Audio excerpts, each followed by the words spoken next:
Gaslighting. Have you ever argued with someone and walked away thinking, wait, am I the crazy one here? If that's ever happened to you, you might have been gaslit. Gaslighting is one of the sneakiest manipulation tricks out there, and once you know how it works, you'll start spotting it everywhere. So what is it exactly? Gaslighting is when someone tries to make you doubt your own memory, your own perception, or even your own sanity. The name actually comes from a 1944 movie called Gaslight, where a husband secretly messes with the lights in the house and then convinces his wife she's imagining things. Creepy, right? But here's the thing. It's not just something from old black and white movies. It's happening all the time in real life, in relationships, at work, and even online. Let's make this super simple with an everyday example. Imagine you saw your friend gossiping about you.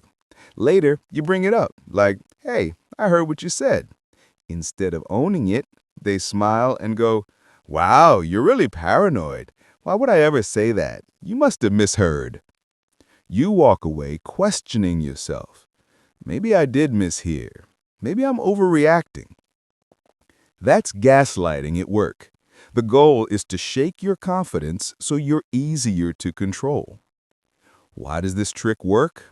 Well, most of us like to think of ourselves as reasonable, fair people. When someone tells us you're imagining things, a little part of our brain goes, maybe I am wrong. And boom, that seed of doubt is planted. Manipulators water that seed until you're second-guessing everything you thought you knew. Once you're doubting yourself, guess whose version of reality you're going to lean on? Theirs. That's exactly what they want. What's wild is that gaslighting doesn't always come as outright denial. Sometimes it's subtle. It can sound like you're too sensitive, or you always overreact, or even that never happened. And when you hear that on repeat, your brain gets tired of fighting back. You start thinking, maybe they're right, maybe I am difficult. That's when the manipulation really sinks in. So, how do you fight back against gaslighting? First, trust your gut. If something feels off, don't dismiss that feeling right away. Second, keep a record. This could be as simple as writing things down in a notes app, or, in more serious situations, even keeping texts and emails. That way, when someone says that never happened, you can look back and go, actually, it did. Third, check with people you trust. Ask a friend, hey, this is what I experienced. Does that make sense to you? An outsider's perspective can cut through the fog fast. Another important tool?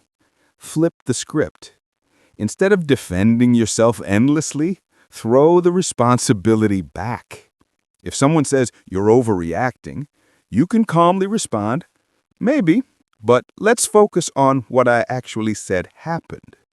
Notice how that redirects the conversation away from you being the problem and back onto the actual issue. The big secret to spotting gaslighting is this. If you keep walking away from conversations feeling smaller, more confused, and less sure of yourself, that's not normal. Healthy conversations might leave you frustrated, sure, but they shouldn't leave you doubting your own reality. Here's the takeaway I want you to remember.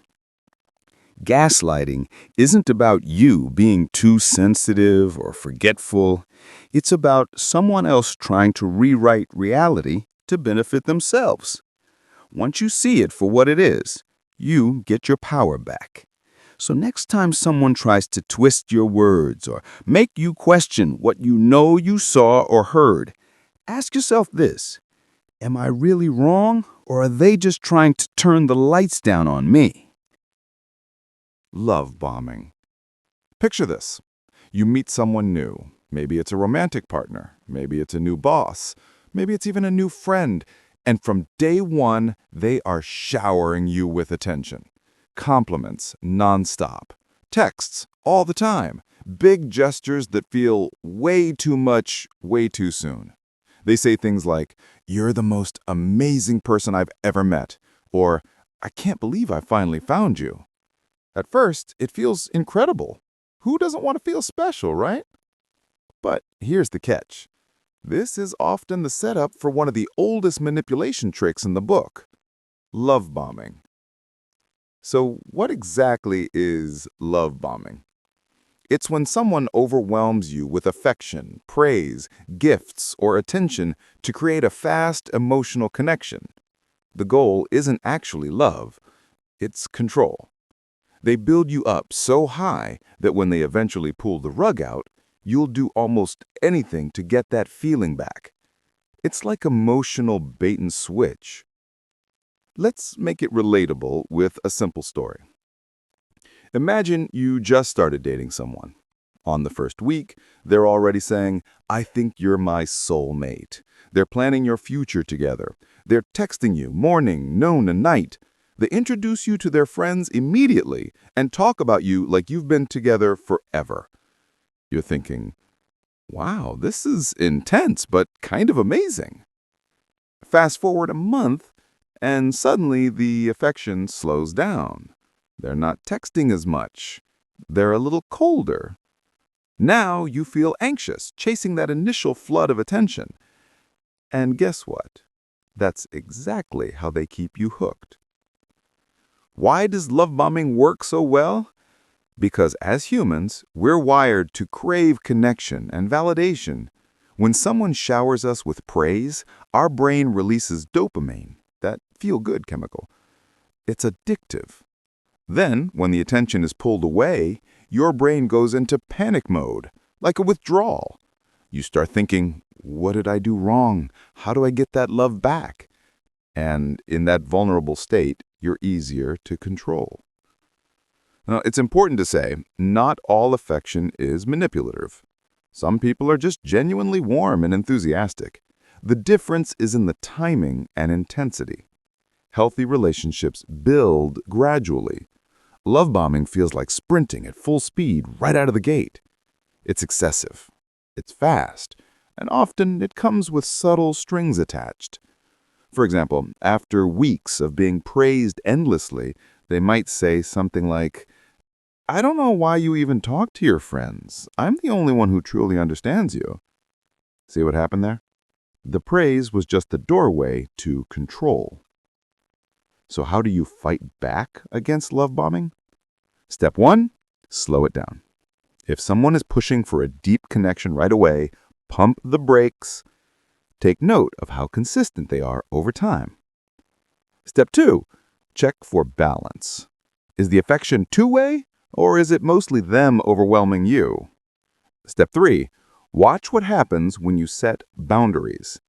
If you say, "Hey, I need some space," and they respect it, great. If they get upset or try to guilt you, that's a huge red flag. Another trick, pay attention to how you feel after interactions. With real, healthy affection, you should feel supported and steady. With love bombing, you'll notice highs and lows like an emotional roller coaster. One day you're on top of the world, the next you're questioning everything. That's the manipulation at work. Here's the key takeaway. Love bombing isn't about love. It's about control. If someone truly cares about you, they'll let things grow naturally.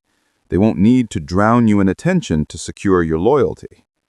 So, next time someone comes into your life with fireworks, roses, and soulmate talk after 2 days, pause and ask yourself, is this genuine connection, or is someone just turning on the fireworks to blind me?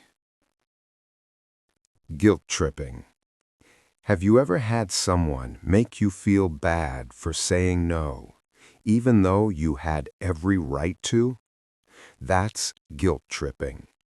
It's when a person uses your natural sense of responsibility or your kindness against you to get their way. And the worst part? Half the time, you don't even notice it's happening until later, when you're sitting there wondering, why do I feel so awful for just setting a boundary? Let's break it down with an everyday example. Imagine your friend asks you for a favor. Maybe they want you to drive them across town at midnight. You say, "Sorry, I can't. I've got work tomorrow." Instead of saying, "No problem," they sigh dramatically and mutter, "Wow, I guess I just know where I stand with you." Boom. Now you're not just declining a ride. You're being painted as a bad friend. That's guilt tripping at work. So why does guilt tripping hit us so hard? It's because guilt is one of the strongest emotions we feel. We don't like letting people down. We don't like feeling selfish. And manipulators know this. They press that button over and over until we cave. The trick is, they're not asking you to reconsider because of logic. They're asking you to reconsider because of emotion. They're using guilt as currency. Now, guilt tripping doesn't always come in obvious forms. Sometimes it's subtle, wrapped up in phrases like, "After everything I've done for you, this is how you treat me? Fine, I'll just do it myself." Or, No, it's okay. I'm used to being the one nobody cares about." Sound familiar? Notice how all of these statements don't actually argue the point. They just make you feel bad until you surrender. Here's the manipulator's angle. By making you feel guilty, they avoid responsibility. They don't have to justify why their request is fair or reasonable. They just tug on your emotions until you say yes. And once you've given in once, they'll do it again. Over time, you get trained. If I say no, I'll feel guilty. If I say yes, the guilt goes away. That's how people end up stuck in one-sided relationships, doing way more than their fair share. So how do you fight back against guilt tripping? First, recognize the pattern. The moment you feel guilt rising up, pause and ask yourself, did I actually do something wrong, or am I just being manipulated? If the answer is, I didn't actually harm anyone, then the guilt isn't yours to carry. Second, use what I call the broken record method. If someone keeps pushing, calmly repeat your boundary. I understand you're upset, but I can't do that. You don't owe them an essay or a big explanation. The more words you give them, the more ammunition they'll use against you. Third, flip the responsibility back where it belongs. If they say, "After everything I've done for you," you can respond, "I appreciate what you've done, but that doesn't mean I can do this right now." Notice how that validates them without surrendering your boundary. And finally, remind yourself, saying no doesn't make you a bad person. It makes you a person with limits. Manipulators thrive on the idea that you should feel guilty for having needs, but that's not how healthy relationships work. Real friends, real partners, real coworkers, they can handle no without punishing you for it. Here's the takeaway. Guilt tripping is emotional blackmail. It's not about fairness. It's not about balance. It's about someone dodging responsibility and dumping emotional weight onto you. Don't carry bags that aren't yours.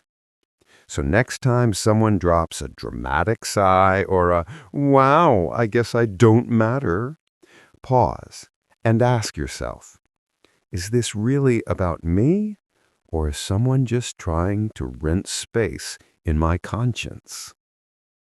Silent treatment. You know that feeling when someone suddenly goes quiet on you? Not because they're busy, but because they want you to notice. That's the silent treatment. It looks like nothing is happening, but trust me, a whole lot is going on. This is one of the oldest manipulation tricks in the book, and it works because silence can be louder than words. So what exactly is the silent treatment? It's when someone intentionally withholds communication, affection, or acknowledgement to punish you or control you. Instead of saying, "I'm upset about this," they shut down. They don't answer your calls, they ignore your texts, or they just give you cold, one-word replies. The point isn't to solve the issue, it's to make you squirm. Let's make it super relatable. Imagine you get into a small argument with your partner. Nothing huge, just a disagreement. Instead of talking it out, they go cold. They walk around the house like you don't exist. You try to talk, they give you nothing. Hours pass, then days. You're left thinking, what did I do wrong? How do I fix this? You start apologizing, even if you weren't really at fault, just to break the silence. And that's when the manipulator knows they've won. Why does this technique work so well? Because as humans, we hate social rejection. Our brains are wired to need connection. When someone important to us goes silent, it triggers anxiety. We crave resolution. The silent treatment exploits that need by turning silence into a weapon. Instead of solving problems, you end up chasing the person for scraps of attention. But here's the thing. Not all silence is manipulation. Sometimes people genuinely need space to cool off. The difference is in the intention. Cooling off is temporary and respectful. It's, "I need an hour to calm down, then we'll talk." The silent treatment, on the other hand, is indefinite, punishing, and one-sided. It's designed to make you feel powerless. Now, how do you fight back against this one? The first step is recognizing it for what it is. If someone refuses to communicate as a way to punish you, that's not them needing space, that's a tactic. Once you see it, you stop chasing. Second, flip the script.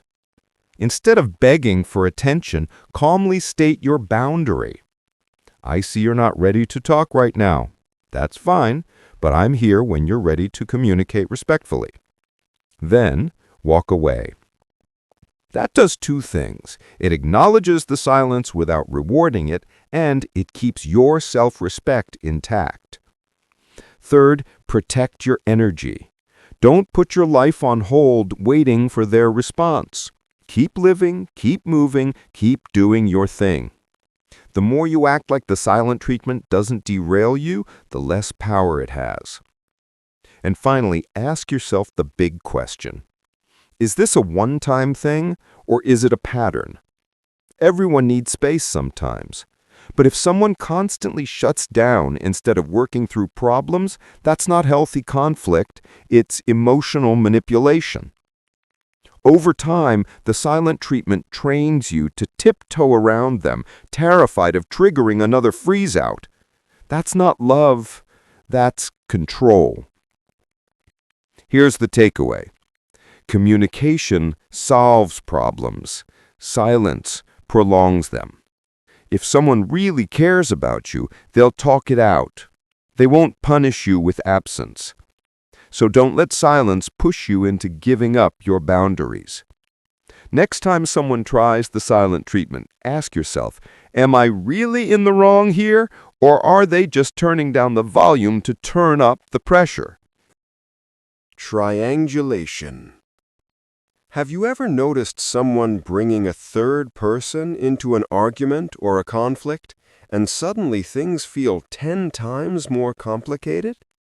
That, my friend, is called triangulation, and it's one of the sneakiest ways manipulators get what they want without confronting the actual problem. So what exactly is triangulation? Simply put, it's when someone introduces a third party into a disagreement or a situation to control the outcome. Instead of dealing with you directly, they pull someone else in to validate their point, stir emotions, or manipulate the way you respond. It's like they're turning a two-person conversation into a three-person chess match, and you're left wondering how you even got roped into the game. Let's make it real with an example. Imagine you and a coworker disagree about a project deadline. Instead of discussing it with you, your coworker goes to the boss and frames the story in their favor.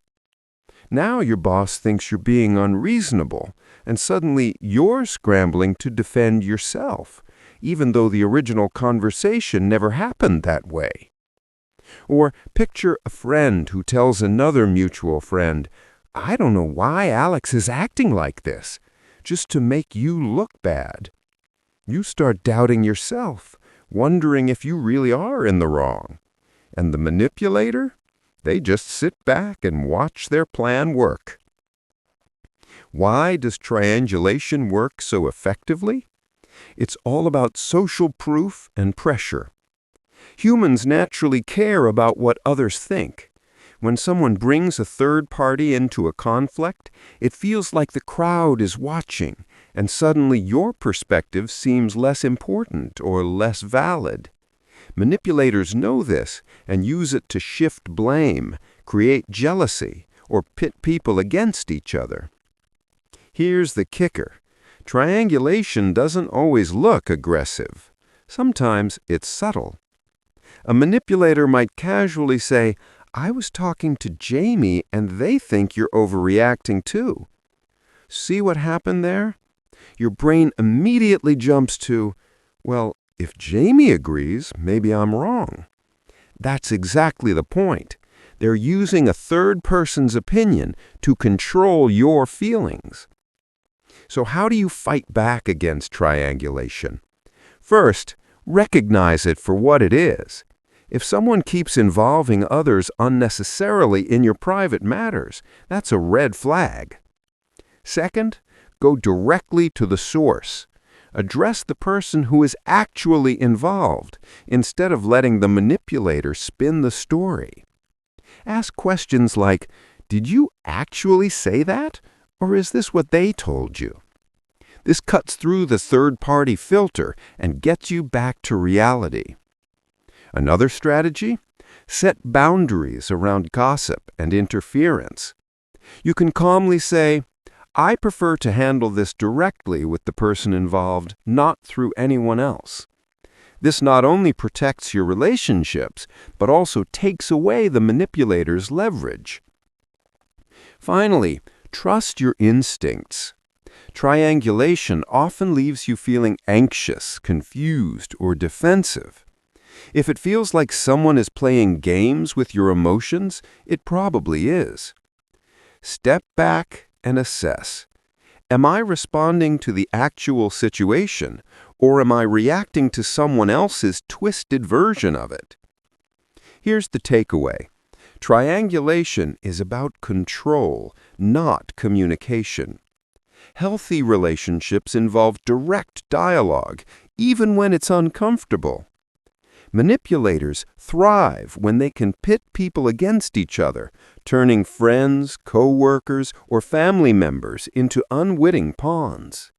So the next time you notice someone dragging a third person into a disagreement, pause and ask yourself, is this about resolving the problem, or is someone just trying to win the game by turning the circle against me?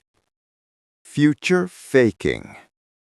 Ever had someone make you a big promise, maybe about love, a career opportunity, or even a trip, and then nothing ever actually happens?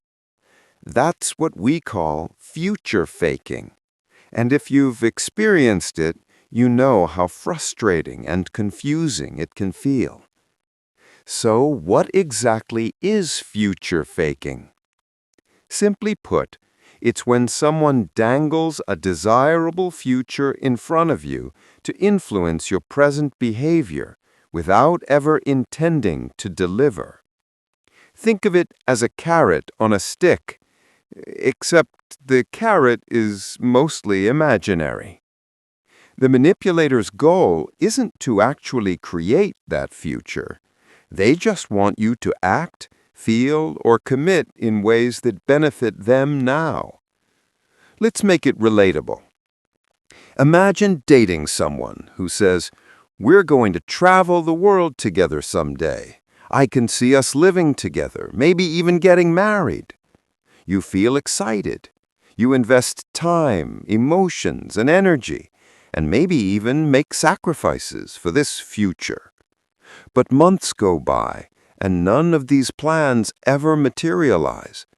Instead, you notice they're vague whenever you ask for concrete steps, or they keep postponing discussions about it.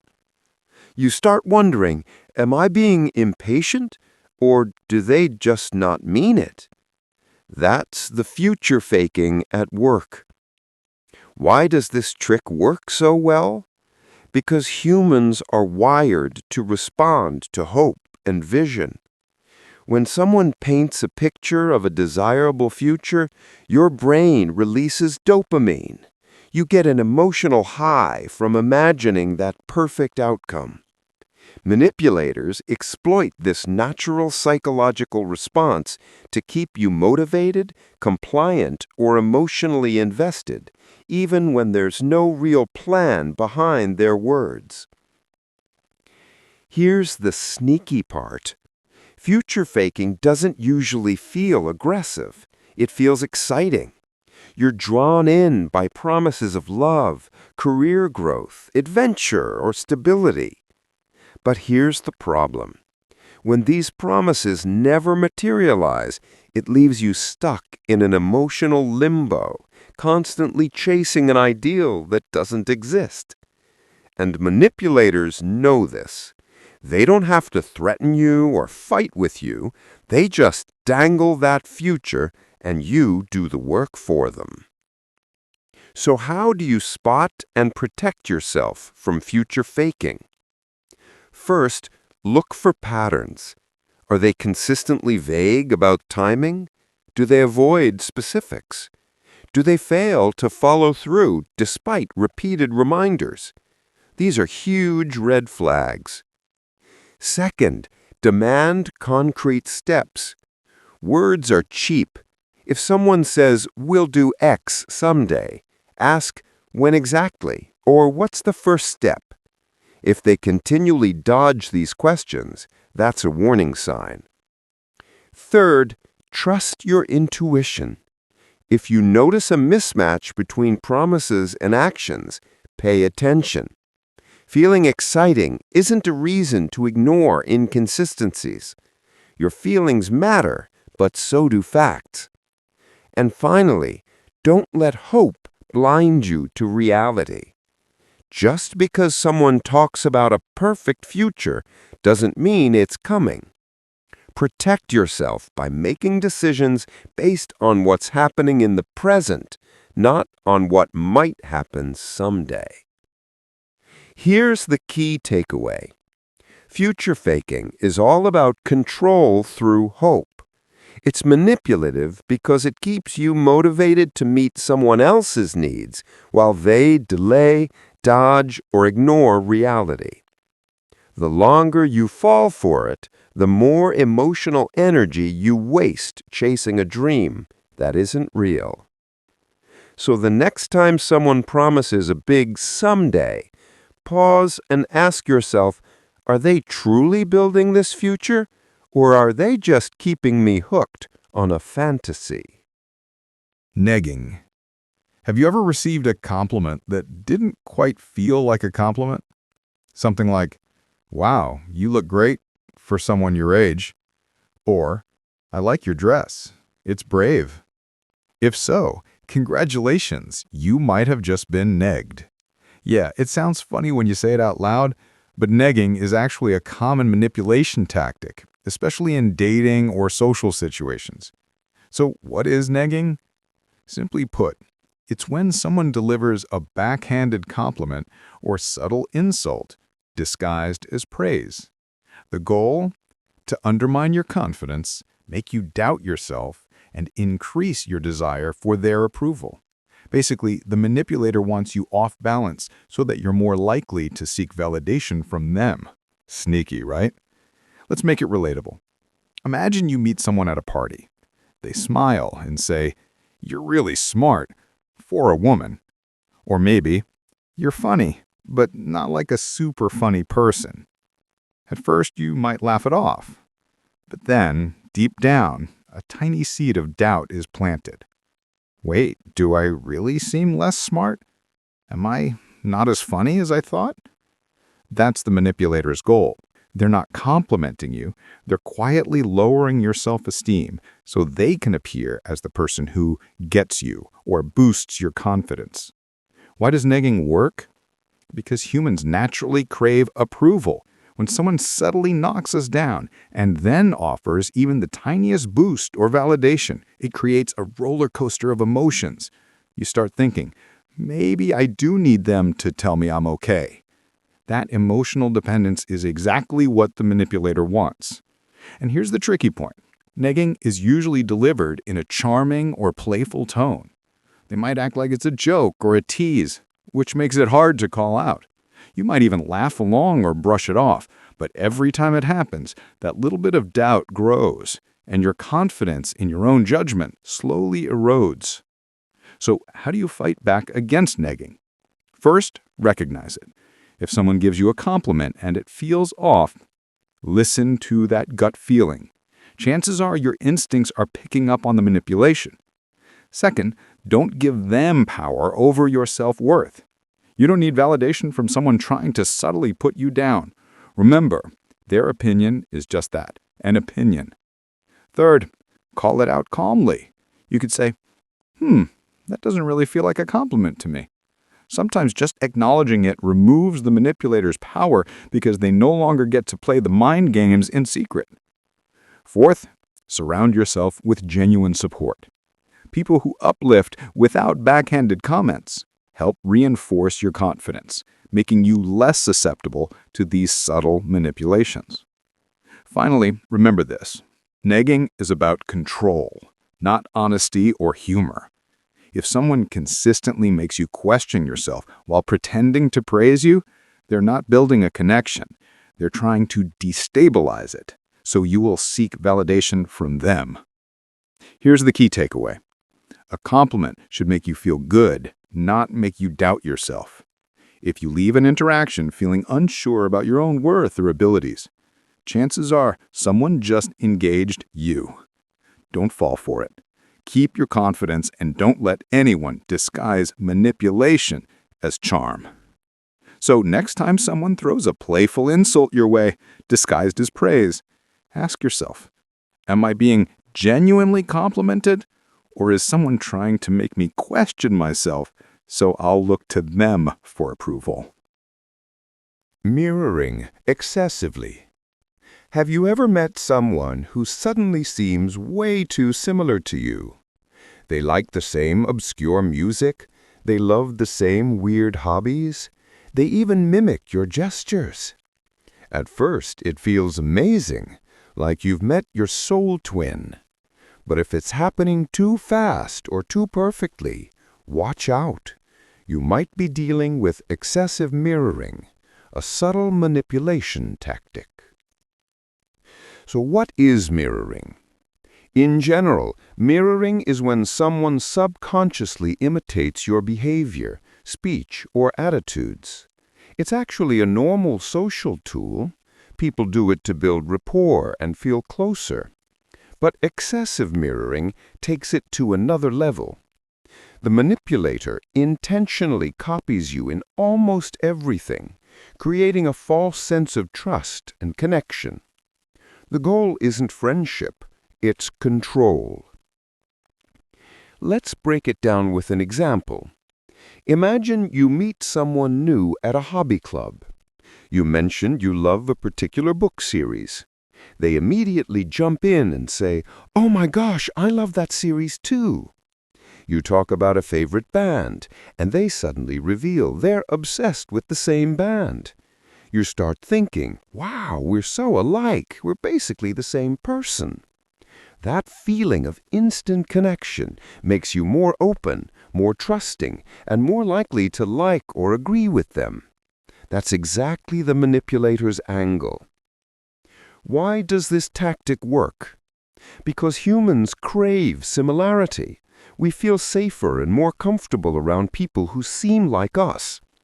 When someone mirrors your interests, opinions, or habits, your brain says, "This person gets me." That trust is powerful, and manipulators exploit it to make you more dependent or compliant.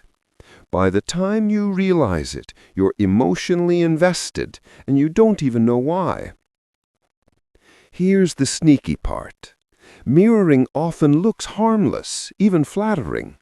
They're sharing your interests, laughing at your jokes, and agreeing with your opinions. But it's not organic. It's calculated. The manipulator is essentially creating a mini version of yourself in another person to manipulate your emotions, loyalty, or decisions. So, how do you spot and fight excessive mirroring? First, pay attention to timing. Genuine connections take time to reveal shared interests. If someone mirrors almost everything you say or do right away, that's a warning sign. Second, test depth. Talk about your favorite topics in depth. A genuine connection will produce meaningful, original conversation. A manipulator will just follow your lead, repeating or superficially agreeing. Third, observe patterns outside of conversation. Do they only seem similar when they're interacting with you? Do they contradict themselves when alone or with others? If yes, they're mirroring, not naturally connecting. Fourth, trust your gut. If something feels too good to be true, it might be a tactic. Your intuition often picks up on subtle inconsistencies before your brain fully registers them. Another key point: excessive mirroring isn't always malicious.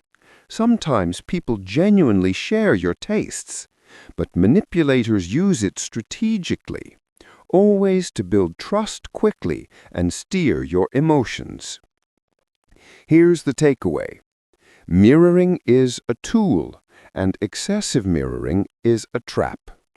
True relationships grow naturally, with overlapping interests developing over time.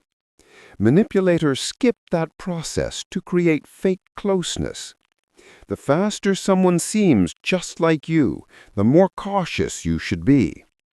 So next time you meet someone who suddenly feels like your perfect match, pause and ask yourself, are we genuinely connecting, or am I just being reflected in a mirror someone is holding up to me? Victim playing. Have you ever met someone who always seems to be the victim, no matter the situation? You know the type. Everything bad that happens is always someone else's fault, and you find yourself comforting, explaining, or even defending them constantly. That, my friend, is called victim playing, a classic manipulation tactic.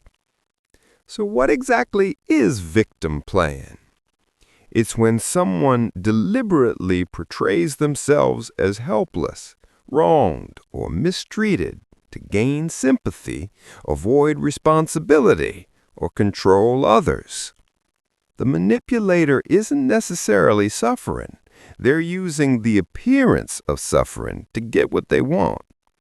And it works surprisingly well, because humans are wired to help those in need. Let's make it real with an example. Imagine a coworker misses an important deadline. Instead of owning up, they sigh dramatically and tell you, "Nobody understands how much pressure I'm under. It's like everyone's against me." Suddenly, you're stressed, feeling sorry for them, maybe even offering to cover their work. You're pulled into their story of being wronged instead of focusing on the actual problem, the missed deadline. That's victim playing in action. Why does this tactic work? Because it taps into empathy and guilt. Humans are naturally inclined to help those who seem vulnerable. When someone presents themselves as a victim, our instinct is to support, reassure, or fix things for them. Manipulators exploit this instinct to get help, avoid accountability, or steer decisions in their favor. Here's the tricky part. Victim playing can be subtle. Sometimes it's the simple, poor me story. Sometimes it's dramatic, with heavy sighs, exaggerated tales of hardship, or emotional outbursts. Over time, you start noticing a pattern. Every time things go wrong, they position themselves as the one suffering. And guess what? That pattern keeps you on edge, constantly feeling guilty or responsible for their feelings. So how do you fight back against victim playing? First, recognize the behavior. Ask yourself, is this person genuinely in distress, or are they consistently framing themselves as the victim to get a reaction? Patterns matter more than one-off stories. Second, set clear boundaries. You don't have to carry someone else's emotional baggage, no matter how convincingly it's presented. You can empathize without overcommitting. I hear you're upset, and I understand, but I can't fix this for you. That removes the manipulator's leverage while maintaining your own integrity. Third, focus on facts, not feelings. Don't get lost in the drama or the emotional guilt. Stick to what actually happened and what needs to be done. This prevents you from being swept into their narrative. Fourth, don't reward constant victimhood. If every interaction ends with you bending over backwards to rescue them, they've learned they can control you this way. Break the cycle by refusing to take responsibility for problems that aren't yours. Here's the key takeaway. Victim playing isn't about real suffering. It's about control. True victims seek support when necessary, but they don't use sympathy as a tool to manipulate others. Manipulators do. Once you spot the pattern, you regain your power and don't fall for guilt or emotional blackmail. So the next time someone frames themselves as the victim, yet consistently avoids responsibility, pause and ask yourself, am I helping a genuine problem, or is someone just playing a role to control me? Intermittent reinforcement. Have you ever been in a relationship, friendship, or even a work situation where someone is super nice and attentive one day and completely cold or distant the next? You might catch yourself thinking, wait, did I do something wrong?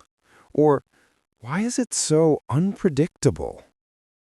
If so, you've likely experienced intermittent reinforcement, a subtle but incredibly powerful manipulation tactic. So, what exactly is intermittent reinforcement? It's when someone gives rewards or positive attention randomly, rather than consistently.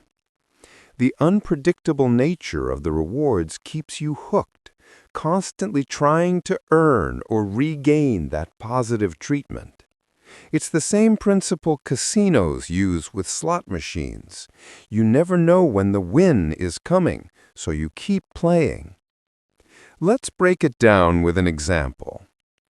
Imagine dating someone who showers you with affection, compliments, and attention for a few days. You feel amazing, like you're finally appreciated and seen. Then, suddenly, they become distant, cold, or unresponsive. You feel anxious and upset, so you try harder to please them, text more, or plan things to win their approval. Just when you're about to give up, they come back with more charm, attention, or praise. That unpredictable cycle keeps you emotionally invested, even if it's stressful. Why does this tactic work so well? Humans are wired to seek rewards and avoid loss. When the reward comes randomly, it creates a psychological loop. Your brain starts obsessing over when it will happen next. You overanalyze your actions, behavior, and words, constantly wondering what will earn the next positive moment. This makes you highly susceptible to manipulation because your focus shifts from your needs to pleasing the manipulator. Here's the tricky part. Intermittent reinforcement can be incredibly subtle. It's not about huge gestures. It can be a compliment, a text, a small favor, or even just acknowledgement. The key is the inconsistency combined with reward. That unpredictability is what makes your brain chase it, even when you know it's bad for you. So, how do you protect yourself from intermittent reinforcement? First, recognize the pattern. If someone's attention or affection feels like a roller coaster, take note. Highs followed by sudden lows with no clear reason, that's a red flag. Second, focus on consistency, not intensity. Real care, respect, and love are steady. It's normal to have occasional disagreements or bad days, but healthy relationships don't make you constantly question whether someone values you. Third, set boundaries. If their behavior is affecting your emotional well-being, communicate what you need. I need consistency and respect in this relationship, and be prepared to enforce those boundaries. Don't chase someone's attention or affection like it's a prize. Your time and emotions are valuable. Fourth, maintain your own emotional independence. Keep routines, hobbies, friends, and support systems outside of the relationship. The more stable your own life, the less control the manipulator can gain by giving and taking attention sporadically. Here's the key takeaway. Intermittent reinforcement is emotional addiction, not love or friendship. Manipulators exploit our desire for connection and approval by creating highs and lows that keep us hooked. Once you understand the pattern, you can step back, regain control, and stop playing their game. So next time someone alternates between charm and coldness, ask yourself, am I being loved or am I just being trained to chase attention like it's a reward I can never reliably earn? Loaded questions. Have you ever been asked a question that made you feel trapped? Like no matter what you say, you're going to look bad? Something like, when did you stop lying to your friends? Or, why do you always fail at this? If so, congratulations, you've just been hit with a loaded question, and it's a classic manipulation trick. So what exactly is a loaded question? It's a question that contains an assumption designed to corner you. The manipulator sneaks in a hidden claim, so any answer you give seems to confirm it. In other words, the question is rigged. No matter how carefully you respond, they try to make you look guilty, dishonest, or incompetent. Let's make it relatable. Imagine someone asks, "Why are you always late?" Even if it's once in a while, the word always implies you're chronically late. If you respond, "I'm not always late," they'll push back, "Then why were you late last week?" boom, you're trapped in their narrative. Or take the classic example, when did you stop lying? If you answer with the date, you admit you lied. If you deny it, you're defending yourself against a claim they just planted. Why does this tactic work? Humans are wired to answer questions politely and directly. When someone frames a question cleverly, they exploit this instinct. We assume the questioner is neutral or fair, so we fall into the trap without even noticing. By the time you realize it, they've already cornered you, emotionally or socially. Here's the sneaky part. Loaded questions aren't always about obvious accusations. They can be subtle, phrased as concern or curiosity. Someone might ask, "Why do you care so much about what your coworkers think?" Or, "Don't you think you're overreacting?" On the surface, it looks innocent, but buried inside is judgment, criticism, or a push to make you doubt yourself.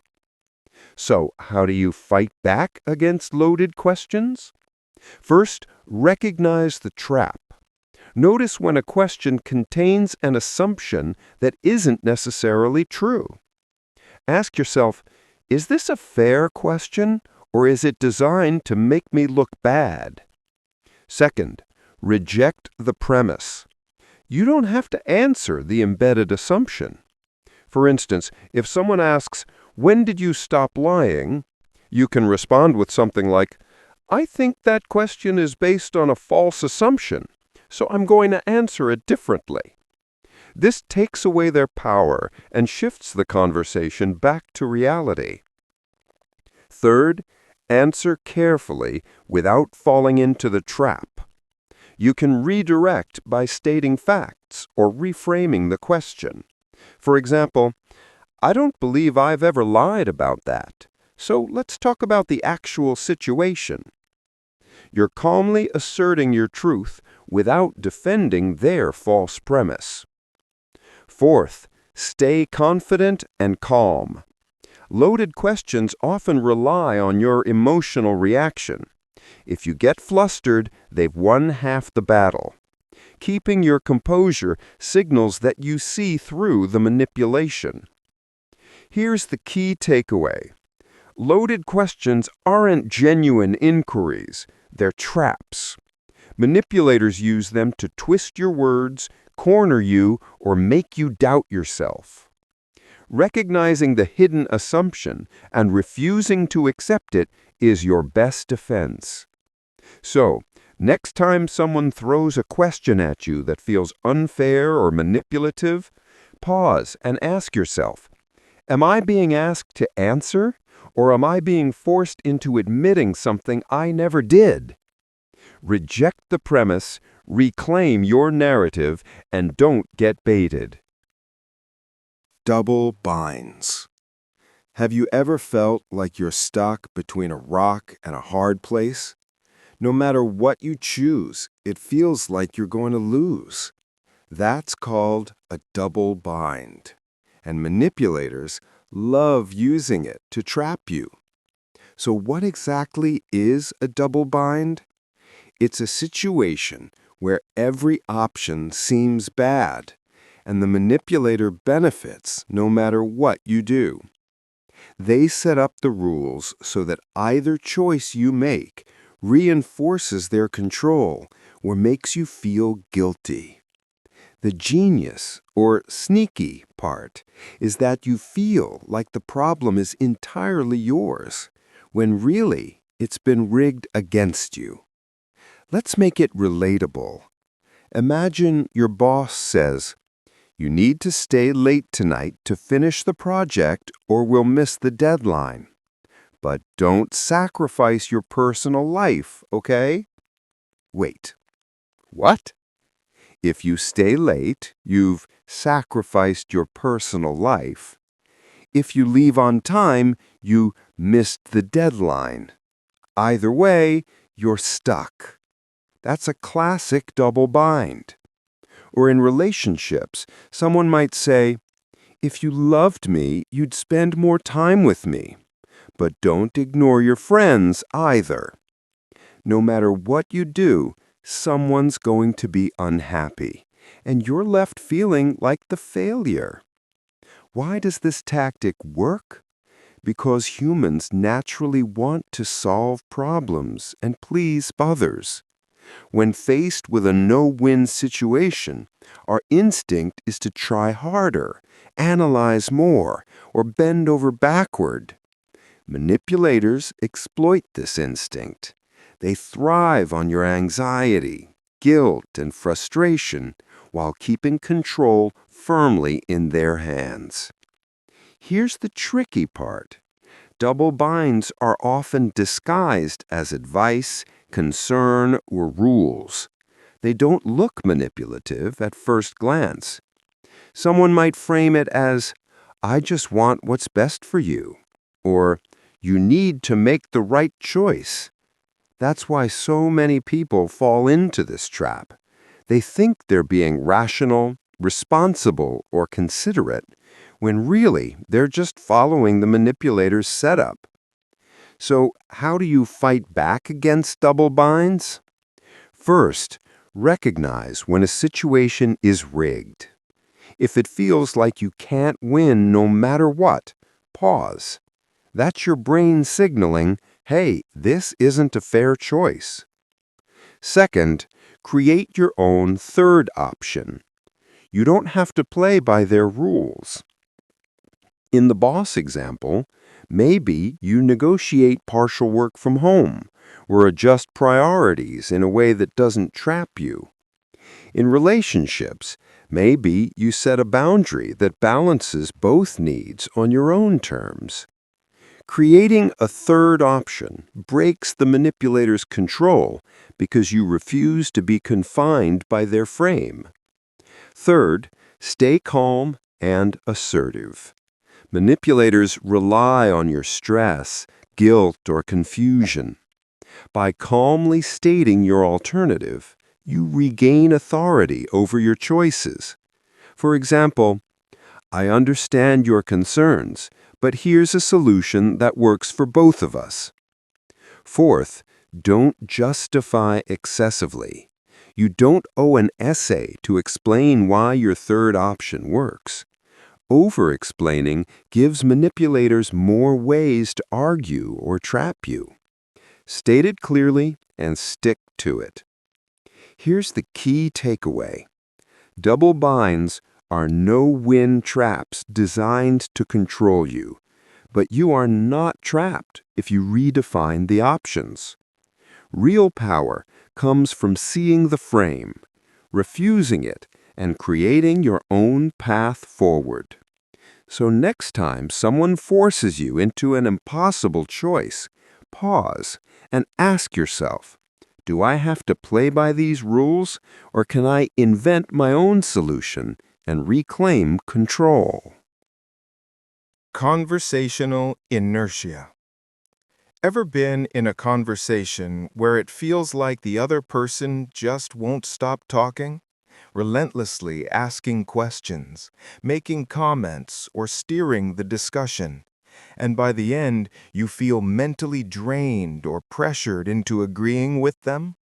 That's conversational inertia, a subtle manipulation tactic designed to wear you down. So, what exactly is conversational inertia? It's when someone deliberately prolongs a conversation, often asking rapid questions or providing endless commentary, to tire you mentally and emotionally. The goal is to make you more compliant, less critical, and more likely to say yes or admit to something you might not otherwise. It's like mental jujitsu. They use your brain's natural fatigue against you. Let's break it down with a real-life example. Imagine you're in a meeting or discussion. The other person keeps asking you detailed questions about your decisions, your preferences, your past actions, layer after layer. By the 10th question, you're tired, flustered, and eager to wrap it up. Suddenly, when they ask something important, you agree, concede, or even confess to something you weren't fully sure about, just to end the conversation. That's conversational inertia in action. Why does this tactic work? Humans have limited mental energy. The longer a person talks at you, or asks questions, in a relentless sequence, the more your cognitive resources are drained.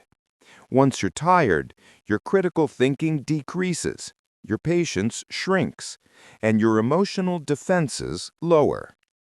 The manipulator uses this mental fatigue as leverage, turning your exhaustion into compliance. Here's the sneaky part. Conversational inertia can feel polite or even helpful. The manipulator often acts concerned, curious, or friendly, making it hard to recognize the tactic. They may frame it as a casual discussion or just trying to understand, which keeps you engaged while slowly wearing you down. By the time you realize what's happening, you're already halfway into conceding or agreeing to something you normally wouldn't. So how do you fight back against conversational inertia? First, recognize it. Pay attention to the feeling of mental fatigue or pressure. If the conversation feels endless and you're answering out of habit rather than genuine engagement, that's a sign. Second, end the conversation politely. You don't need to argue, justify, or over-explain.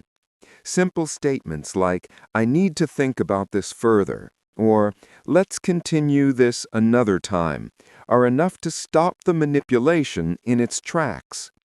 This reclaims your mental space and prevents fatigue from influencing your decisions. Third, set boundaries early.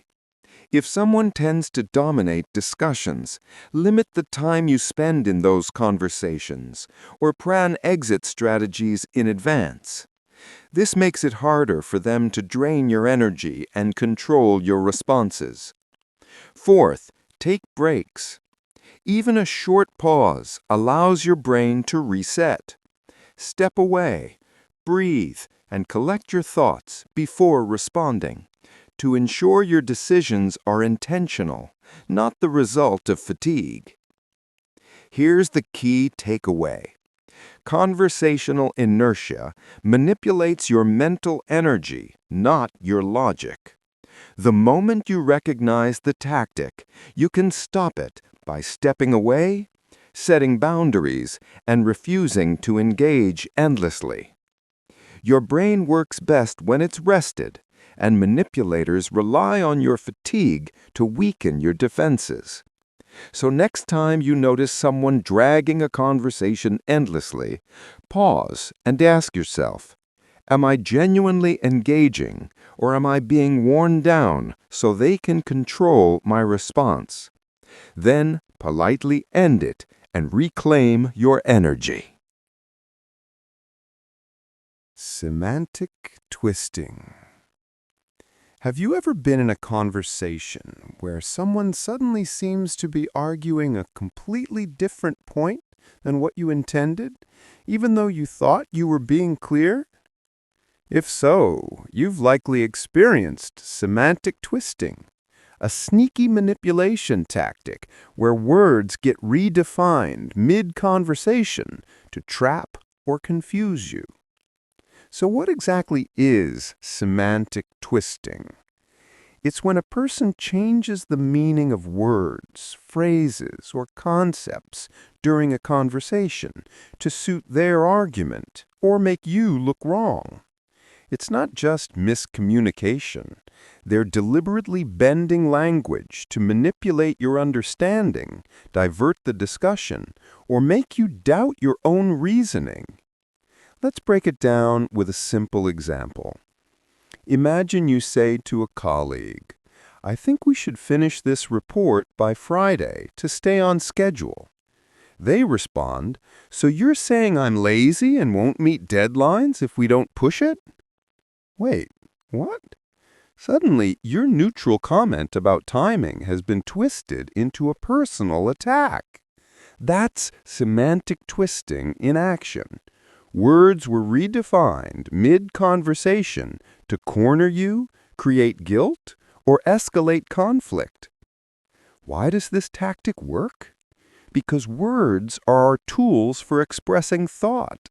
And when someone changes their meaning, it throws you off balance. You end up questioning your phrasing, your intent, or even your memory of what was said.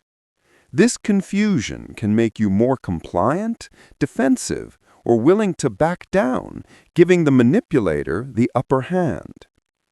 Here's the tricky part. Semantic twisting can be very subtle.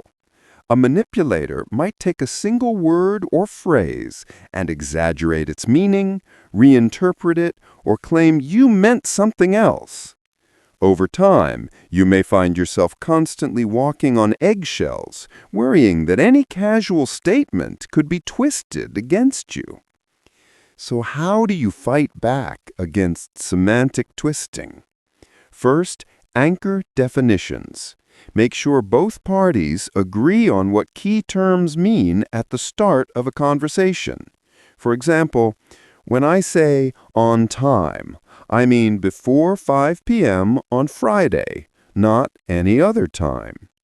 By clarifying definitions, you prevent someone from redefining words to suit their argument. Second, restate your original intent calmly. If someone twists your words, pause and clarify. "That's not what I meant. Let me explain it again clearly." This keeps the conversation grounded in your actual meaning rather than their manipulation. Third, document important points when possible. Emails, notes, or messages can help prevent semantic twisting because manipulators can't easily alter written records without being obvious. Fourth, stay confident and consistent. Manipulators rely on your self-doubt.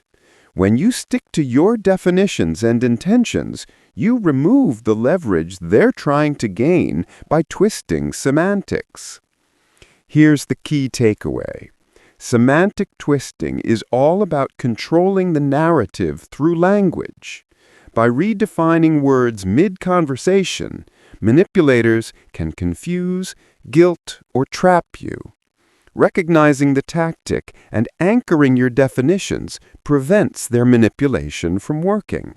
So next time someone tries to twist your words, pause and ask yourself, am I really miscommunicating, or are they bending my words to serve their agenda? Clarify, anchor your definitions, and keep control of the conversation. False equivalence. Have you ever been in a conversation where someone suddenly compares two things that clearly aren't the same, trying to make it seem like they're equal? Maybe they say something like, "Well, you made a small mistake, so you're just like them who totally messed up the whole project." That's called false equivalence. And it's a clever manipulation tactic that confuses your reasoning and makes you feel guilty or defensive. So what exactly is false equivalence? It's when a manipulator compares two things that aren't truly comparable and treats them as if they are.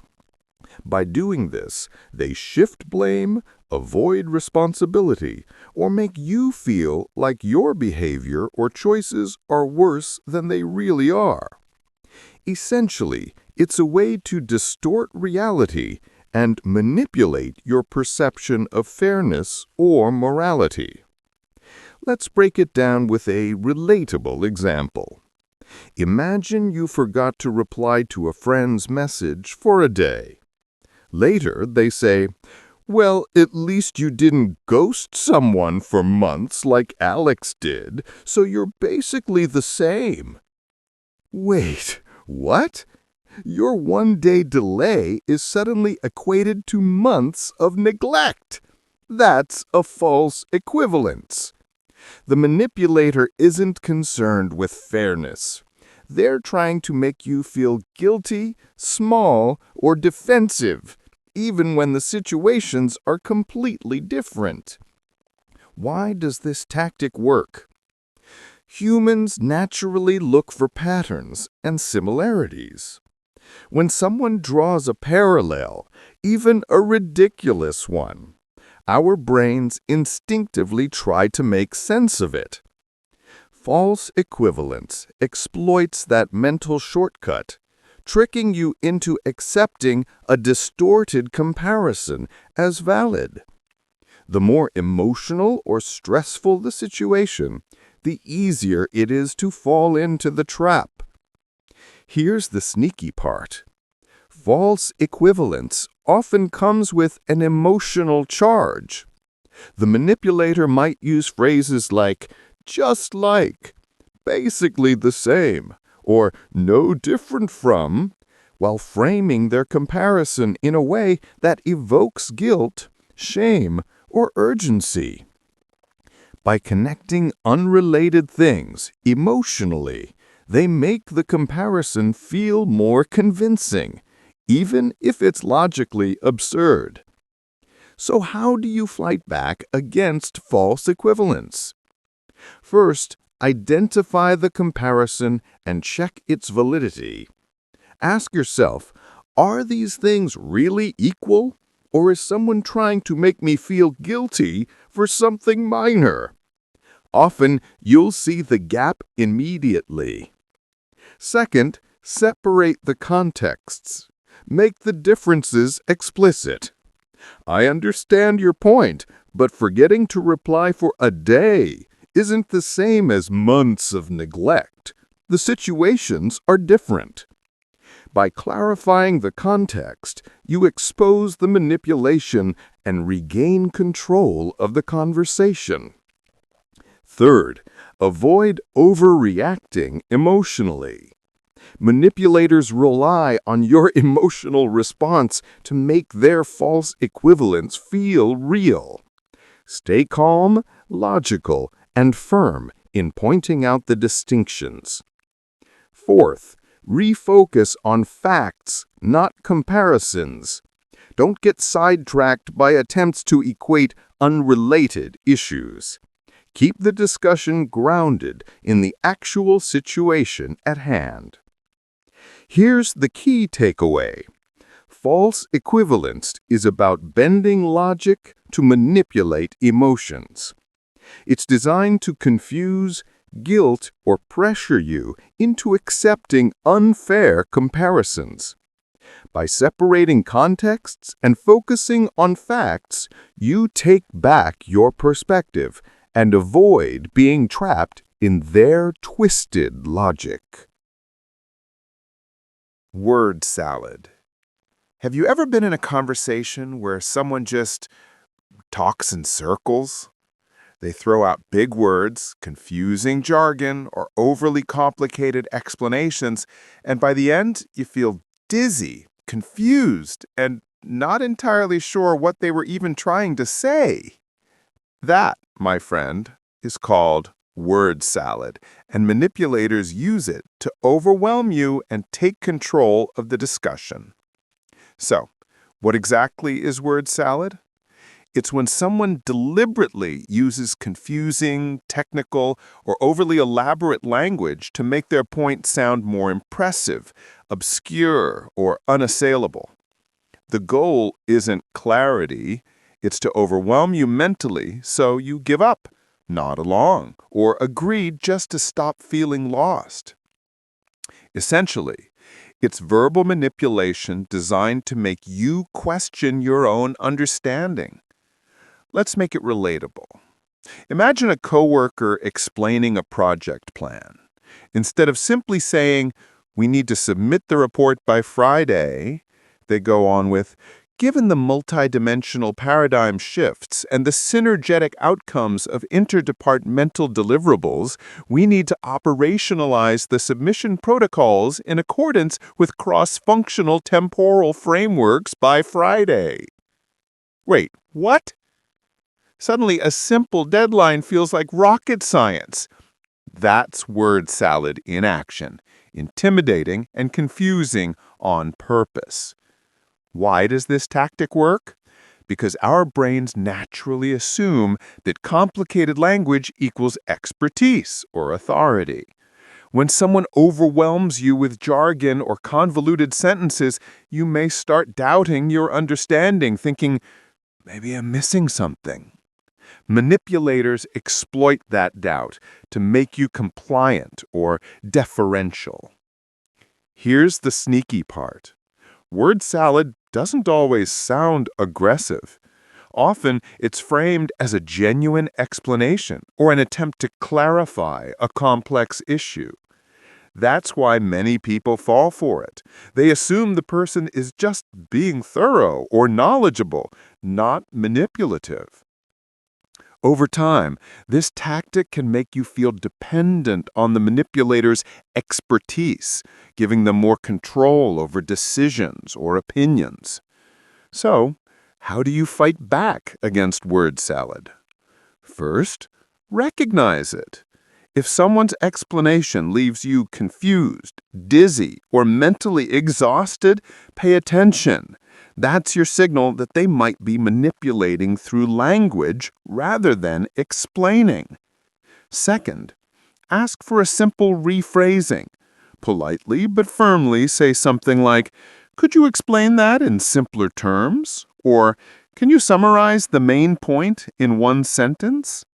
This forces them to clarify and exposes whether they were just trying to confuse you. Third, break it down step by step. Don't try to absorb everything at once. Ask for specifics, examples, or concrete actions. If they resist simplifying or get defensive, that's a red flag. They're more interested in control than clarity. Fourth, trust your instincts and knowledge. If you already understand the core issue, don't let complex language make you second-guess yourself. Manipulators often rely on your self-doubt. Stick to what you know and ask for clarification where necessary. Here's the key takeaway. Word salad is about control through confusion. Manipulators use it to overwhelm you, make you dependent on their expertise, and push you toward compliance. By asking for simple explanations and focusing on clarity, you remove their power and take back control of the conversation. So, next time someone overwhelms you with confusing jargon, pause and ask yourself, are they trying to explain something complex, or are they trying to make me doubt myself? Politely request clarity and keep your mental space intact. Appeal to mystery. Have you ever had someone tell you something like, "You wouldn't understand," or "It's complicated, you wouldn't get it"? At first, it might make you curious, intrigued, or even a little flattered that they think a topic is above your level. But here's the catch. That's called an appeal to mystery, and it's actually a manipulation tactic. So, what exactly appeals to mystery? It's when someone intentionally keeps information vague or claims it's beyond your comprehension to control the conversation or your perception. By implying that you're not capable of understanding, they can avoid accountability, obscure the truth, or position themselves as the superior, all-knowing person. In short, it's a way to maintain power while keeping you in the dark. Let's break it down with a real-life example. Imagine a coworker says, "I have a really important strategy for this project, but you wouldn't understand." Suddenly, you're left wondering, am I missing something? Do I need to defer to them? That curiosity can make you more compliant or eager to follow their lead, even if the strategy is unclear or unnecessary. The manipulator has created a sense of mystery that keeps you off balance. Why does this tactic work? Humans are naturally curious. When someone suggests there's hidden knowledge, we want to know it. That curiosity is a psychological hook. Manipulators exploit this by dangling the idea of secret knowledge or insight, making you more willing to trust, obey, or defer. The less information they give, the more power they seem to have. Here's the sneaky part. Appeal to mystery often feels flattering or special. They make it sound like you're missing out on something exclusive, or that they're being generous by revealing small bits of information. That subtle flattery keeps you engaged and less likely to question why the information is being withheld in the first place. So, how do you fight back against appeal to mystery? First, demand clarity. You don't have to accept vague statements. Politely ask, "Can you explain it in detail so I can understand?" Or, "I want to be on the same page. Can you clarify what you mean?" By insisting on specifics, you remove their ability to hide behind the mystery. Second, recognize the manipulation. If someone repeatedly uses phrases like, "you wouldn't understand," or "it's complicated for you," pay attention. This is a red flag that they may be avoiding accountability or trying to maintain superiority rather than genuinely sharing information. Third, set boundaries around decision-making. Don't let mysterious statements influence your choices or actions. You deserve to make informed decisions based on clear information, not on someone else's selective storytelling. And fourth, trust your own understanding. Just because someone frames a topic as mysterious doesn't mean you're incapable of grasping it. Often the mystery exists only to maintain their control, not because the topic is genuinely too complex. Here's the key takeaway. Appeal to mystery is about control through vagueness.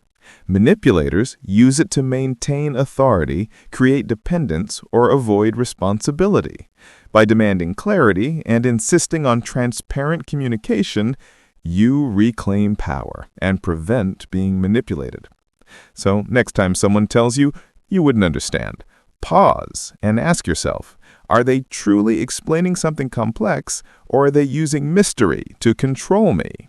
Demand clarity, stay confident, and don't fall for the trap. Have you ever been in a conversation where someone just won't stop talking? They fire off one point after another so quickly that you barely have a chance to respond, and by the end, you feel overwhelmed, confused, or even pressured to agree. That's called rapid-fire talking, and it's a classic manipulation tactic. So what exactly is rapid-fire talking? It's when someone deliberately overwhelms you with a flood of statements, arguments, or questions so that you can't process everything properly.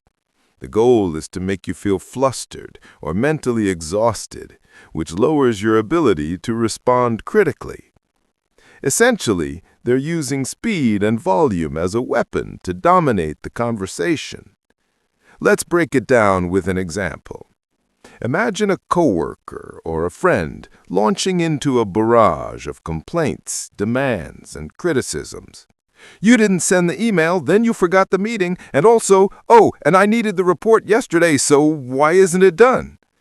By the time they finish, you're mentally scrambling. Instead of calmly explaining your side or defending yourself, you're already worn out. That's the manipulator's goal. They want to push you into agreeing, apologizing, or feeling guilty just to stop the onslaught. Why does this tactic work? Humans can only process so much information at once. Rapid-fire talking exploits that limitation. The overload creates stress and mental fatigue, and when our brains are overwhelmed, we tend to respond reactively rather than thoughtfully. The faster someone talks, the less space you have to analyze, object, or question what they're saying, and that gives them control. Here's the sneaky part. Rapid-fire talking often feels urgent or important. They may frame it as critical information or just trying to help you see everything, which makes you more likely to stay engaged and absorb the flood of points. By the end, you might even question your own perspective or feel guilty simply because you haven't addressed everything they just said. So how do you fight back against rapid-fire talking? First, pause and take a breath. You don't have to respond immediately to every point. A simple, calm, "Hold on, let's slow down a bit," signals that you're regaining control of the conversation. Second, interrupt politely but firmly. You might say, "I want to make sure I understand everything, so let's go one point at a time." This forces the manipulator to slow down and gives you space to process and respond thoughtfully. Third, break it into chunks. Address one point at a time, summarizing their statement and giving your perspective before moving to the next. This prevents you from being swept away by the torrent of words. Fourth, set boundaries if needed. If someone consistently overwhelms you with rapid-fire talking, let them know that meaningful conversation requires time and patience. You can say something like, "I want to discuss this properly, but I can't follow if we go this fast." Here's the key takeaway. Rapid-fire talking is about using speed to dominate and control your response. Manipulators rely on your mental fatigue and stress to push you into compliance. By pausing, interrupting, and focusing on one point at a time, you take back control and prevent being overwhelmed. So next time someone fires off a barrage of points faster than you can think, pause and ask yourself, am I absorbing the conversation or am I being pressured into agreeing by their speed? Slow it down, respond intentionally, and reclaim your voice. Selective quoting. Have you ever said something in a conversation only to later hear someone repeat it, but in a way that completely changes the meaning? Maybe it made you look bad, wrong, or hypocritical, even though you know your original point was different. That's called selective quoting, and it's a subtle but powerful manipulation tactic. So what exactly is selective quoting? It's when a manipulator takes only part of what you said, often the part that can be twisted, to use against you. By stripping your words of context, they make it seem like you said something you didn't, misrepresent your position, or justify their own argument. Essentially, it's a way to control the narrative while making you seem at fault. Let's make it relatable. Imagine you're in a team meeting and you say, "I think we should spend more time researching options before deciding, but we also need to stick to the timeline." Later, someone tells others, "They don't think we should stick to the timeline," ignoring the second half of your statement. Suddenly, your careful, balanced opinion has been turned into criticism of the team's schedule. That's selective quoting in action, twisting reality to manipulate perception. Why does this tactic work? Humans are quick to judge based on snapshots of information. When someone presents a quote out of context, it feels convincing because it's verifiable. You literally said it. But without context, the meaning is distorted, and others are more likely to believe the misrepresentation. Manipulators exploit this tendency to control opinions, assign blame, or discredit you. Here's the sneaky part. Selective quoting often appears innocent at first. The manipulator may claim they're just reminding people of what was said or clarifying your point. But behind that veneer of fairness is manipulation. Your words are being used as a tool, not as a reflection of your actual thoughts. Over time, this can make you cautious about speaking, second-guessing yourself, or feeling frustrated and misunderstood. So how do you fight back against selective quoting? First, provide the full version of what you said. Calmly clarify the original context. For example, just to clarify, my full point was... By giving the complete picture, you neutralize their attempt to twist your words. Second, document key conversations when possible. Notes, emails, or messages serve as a record of your exact statements. If someone tries to misquote you, you can reference the original wording, removing ambiguity. Third, don't overreact emotionally. Manipulators often rely on your frustration or defensiveness to give their misrepresentation more weight. Stay calm, factual, and consistent in your clarification. Fourth, call attention to patterns. If someone consistently takes your words out of context, address it directly. I've noticed my statements are being selectively quoted, which misrepresents my point. Let's make sure we're sharing the full context moving forward. This sets boundaries and discourages future manipulation. Here's the key takeaway. Selective quoting is about controlling meaning, not sharing truth. Manipulators use their own words to mislead others or create false impressions. By providing full context, staying calm, and documenting conversations, you take back control and prevent their manipulation from working. So next time someone presents your words in a misleading way, pause and ask yourself, am I being misrepresented, or is someone selectively quoting me to control the story? Share the full version, stay composed, and reclaim the narrative. Presuppositions in speech. Have you ever been in a conversation where someone says something like, "When you finally agree with me," or "Since you're always late," and it just sinks in, making you feel like you already messed up or owe them something?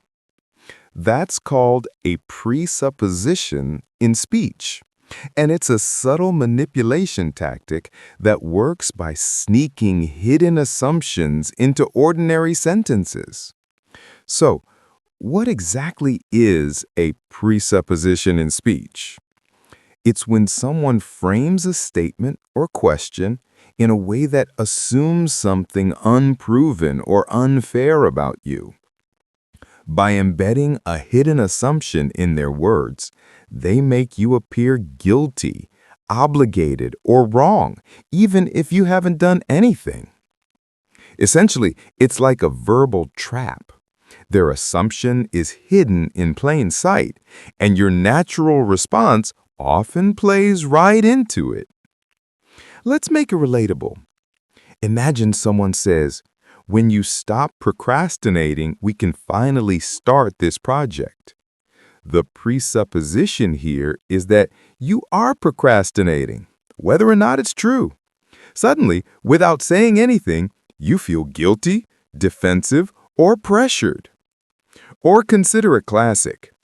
"Why are you always so difficult?" This sentence assumes that you are always difficult, suddenly influencing how you respond or view yourself. That's presupposition in action. Why does this tactic work?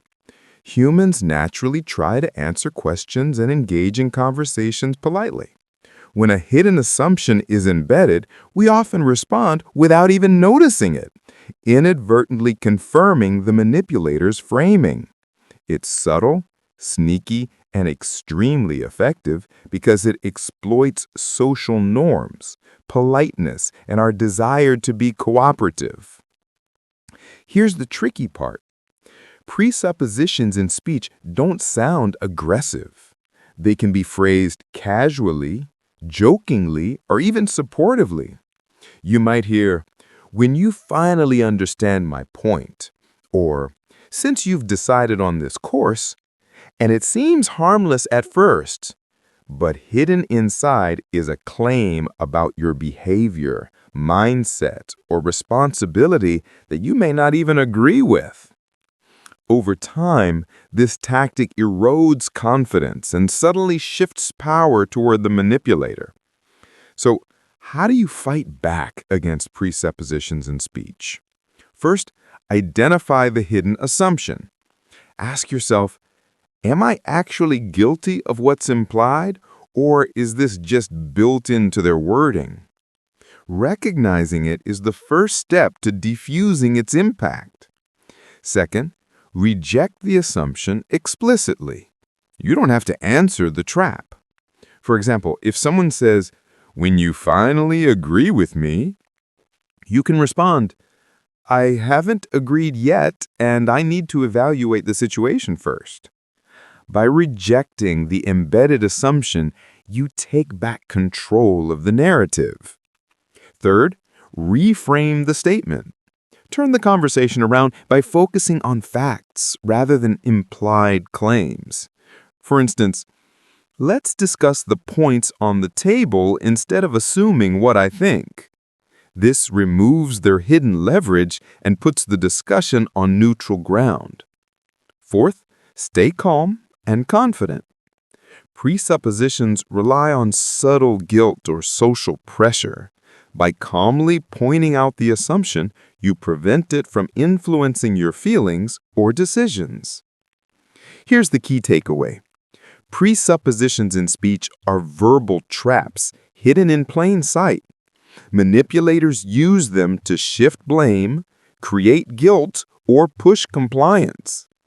Recognizing the hidden assumption and rejecting it keeps you in control, prevents manipulation, and protects your perspective. So the next time someone says, "When you finally decide," or "Since you always," pause and ask yourself, am I agreeing to a fact I don't accept? Or am I being manipulated by a hidden assumption? Reject it, clarify your position, and don't fall into the trap. Peer pressure framing. Have you ever heard someone say, "Everyone does this," or "All the successful people are doing it, so you should too"? At first, it can make you feel like you're missing out or being left behind. That's called peer pressure framing, and it's a classic manipulation tactic that uses the influence of the group to control your choices. So, what exactly is peer pressure framing? It's when someone presents an idea, behavior, or decision as if everyone else is doing it, implying that you should follow along or risk being judged, left out, or falling behind. The manipulator is relying on your natural desire to belong and your fear of being different or excluded. Essentially, it's a social shortcut to push you into compliance. Let's break it down with an example. Imagine a friend says, "Everyone at work is investing in this new stock, so you should too." Suddenly, you're questioning yourself. Wait, am I the only one not doing this? Should I do it too? Even if you're not interested or it's risky, the idea that everyone else is doing it creates pressure. That's peer pressure framing in action. They're using the imagined majority to influence your decision. Why does this tactic work? Humans are social creatures. We evolved to fit in, cooperate, and avoid standing out from the group. When someone suggests that everyone is doing something, it triggers an instinctive fear of exclusion. You might act against your better judgment just to feel accepted or safe in the group. Manipulators exploit this instinct to guide your choices without giving logical reasons. Here's the sneaky part. Peer pressure framing doesn't always sound pushy. Often, it's framed as advice, casual observation, or even concern. Most people in your position would do this. That soft delivery makes it seem reasonable, but underneath, it's still pressure to conform. The more vague or exaggerated the everyone, the more leverage the manipulator has. So, how do you fight back against peer pressure framing? First, question the claim. Ask, who exactly is doing this? Or, can you give me specific examples? By demanding clarity, you expose whether the everyone is real or just a vague assertion designed to manipulate you. Second, focus on your own values and goals. Don't let an unspecified group dictate your choices. Consider whether the action makes sense for you, not the imaginary majority. Just because someone says everyone does it, doesn't mean it aligns with your priorities or judgment. Third, be aware of exaggeration. Manipulators often inflate numbers or create false impressions of popularity to strengthen the pressure. Recognizing exaggeration helps you separate facts from manipulation. Fourth, stay confident in your independence. Social pressure works best when you doubt yourself. Remind yourself that you don't need approval from an undefined everyone to make a decision. Your choices are valid without group validation. Here's the key takeaway. Peer pressure framing is about using the imaginary majority to control you. Manipulators rely on your desire to belong and fear of exclusion to influence decisions. By questioning the claim, focusing on your values and goals, and staying confident in your independence, you prevent being manipulated by the illusion of everyone. So, next time someone says everyone is doing this, pause and ask yourself, who exactly? And does this really make sense for me, or am I being pressured by an imaginary group? Question it, stay grounded, and make your own choice. Social proof distortion. Have you ever scrolled online or been in a conversation where someone insists, "Look at how many people live this," or "Everyone approves, so it must be good"? You might feel an urge to jump on board, right? That's called social proof distortion, and it's a clever manipulation tactic that uses fake popularity or approval to influence your decisions. So what exactly is social proof distortion? It's when someone exaggerates, fakes, or selectively presents evidence of approval, popularity, or agreement to convince you to follow along. Instead of giving logical reasons or solid facts, manipulators rely on the psychological principle that humans tend to follow the crowd. Basically, they're saying, if everyone else is doing it, you should too. But the everyone is often fabricated or manipulated. Let's break it down with an example. Imagine you're looking at a product online and the seller says thousands of people are buying this every day. But when you check the reviews, most are fake or artificially positive. Suddenly, that sense of popularity was just an illusion designed to push you toward buying. Or in social settings, someone might say, "All our friends think this is the right choice," to pressure you into agreeing, even if it's not true. That's social proof distortion, using fake evidence of popularity to manipulate your behavior. Why does this tactic work? Humans are social animals. We're wired to follow the herd because, historically, group behavior often increased chances of survival. Seeing that others approve triggers a mental shortcut, making us more likely to comply without fully analyzing the situation. Manipulators exploit this instinct by faking approval or exaggerating popularity to shortcut your critical thinking. Here's the sneaky part. Social proof distortion doesn't always look obvious. Manipulators often mix real evidence with fake evidence or highlight selective examples that support their claim while ignoring counterexamples.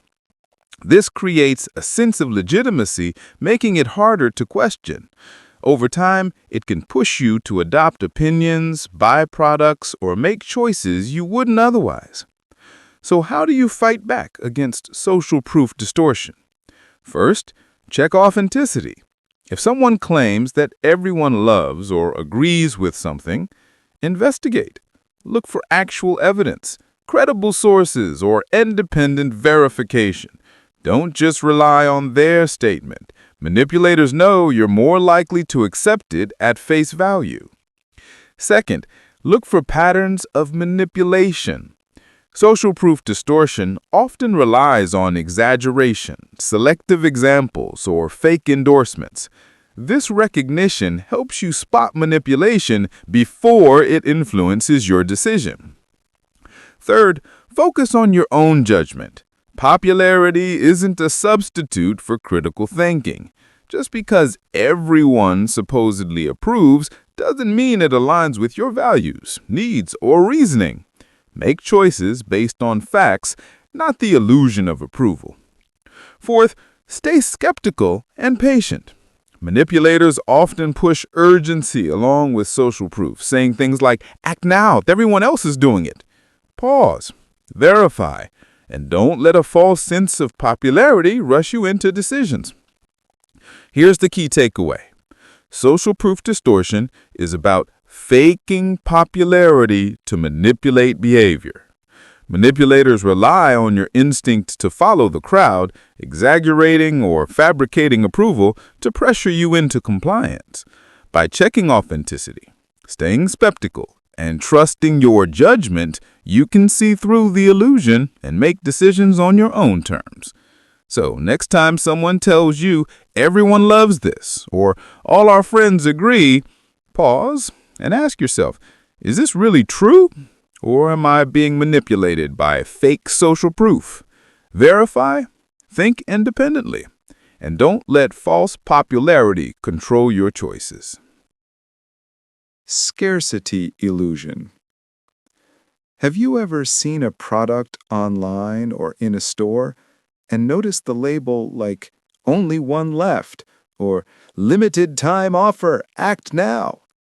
Suddenly, your heart races, your mind rushes, and you feel like you need to buy it immediately.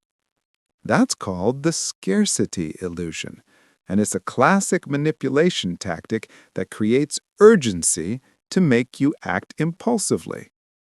So, what exactly is the scarcity illusion?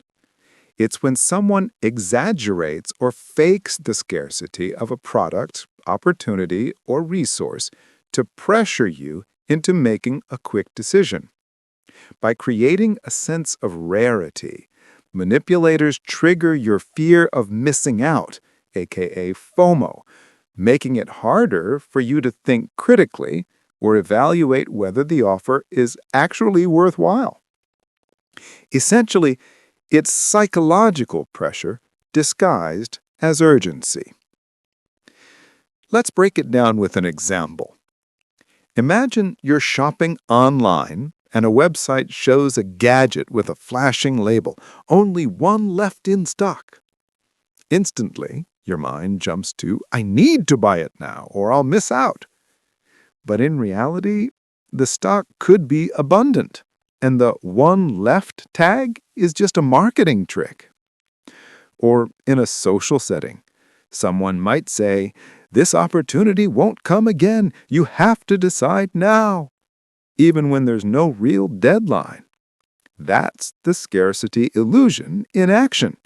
They're manipulating your perception of rarity to control your behavior.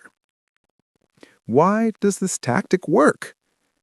Humans are wired to value rare opportunities. Scarcity triggers a survival instinct.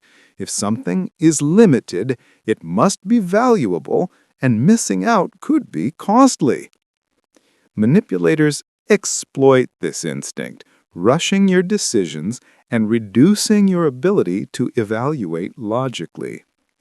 The illusion works even better when combined with social proof, like "many people are buying this." Suddenly, the pressure doubles. Here's the sneaky part. Scarcity illusion often feels urgent and exciting, making you think you're acting wisely by seizing the moment. But the urgency is artificially created. It's not about the true value or necessity. It's about controlling your behavior with fear and FOMO. Over time, this tactic can make you impulsive, stressed, or regretful, especially if you fall for it repeatedly. So, how do you fight back against the scarcity illusion? First, ask if the scarcity is real.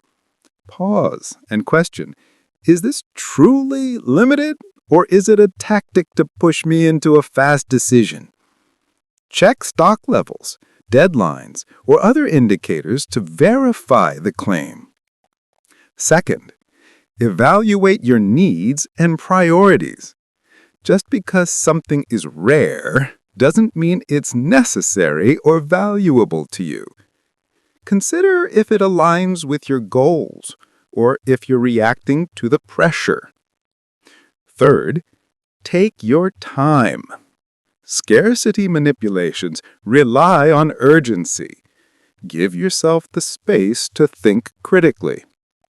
A short pause, even just a few minutes, can prevent an impulsive decision that you might regret later.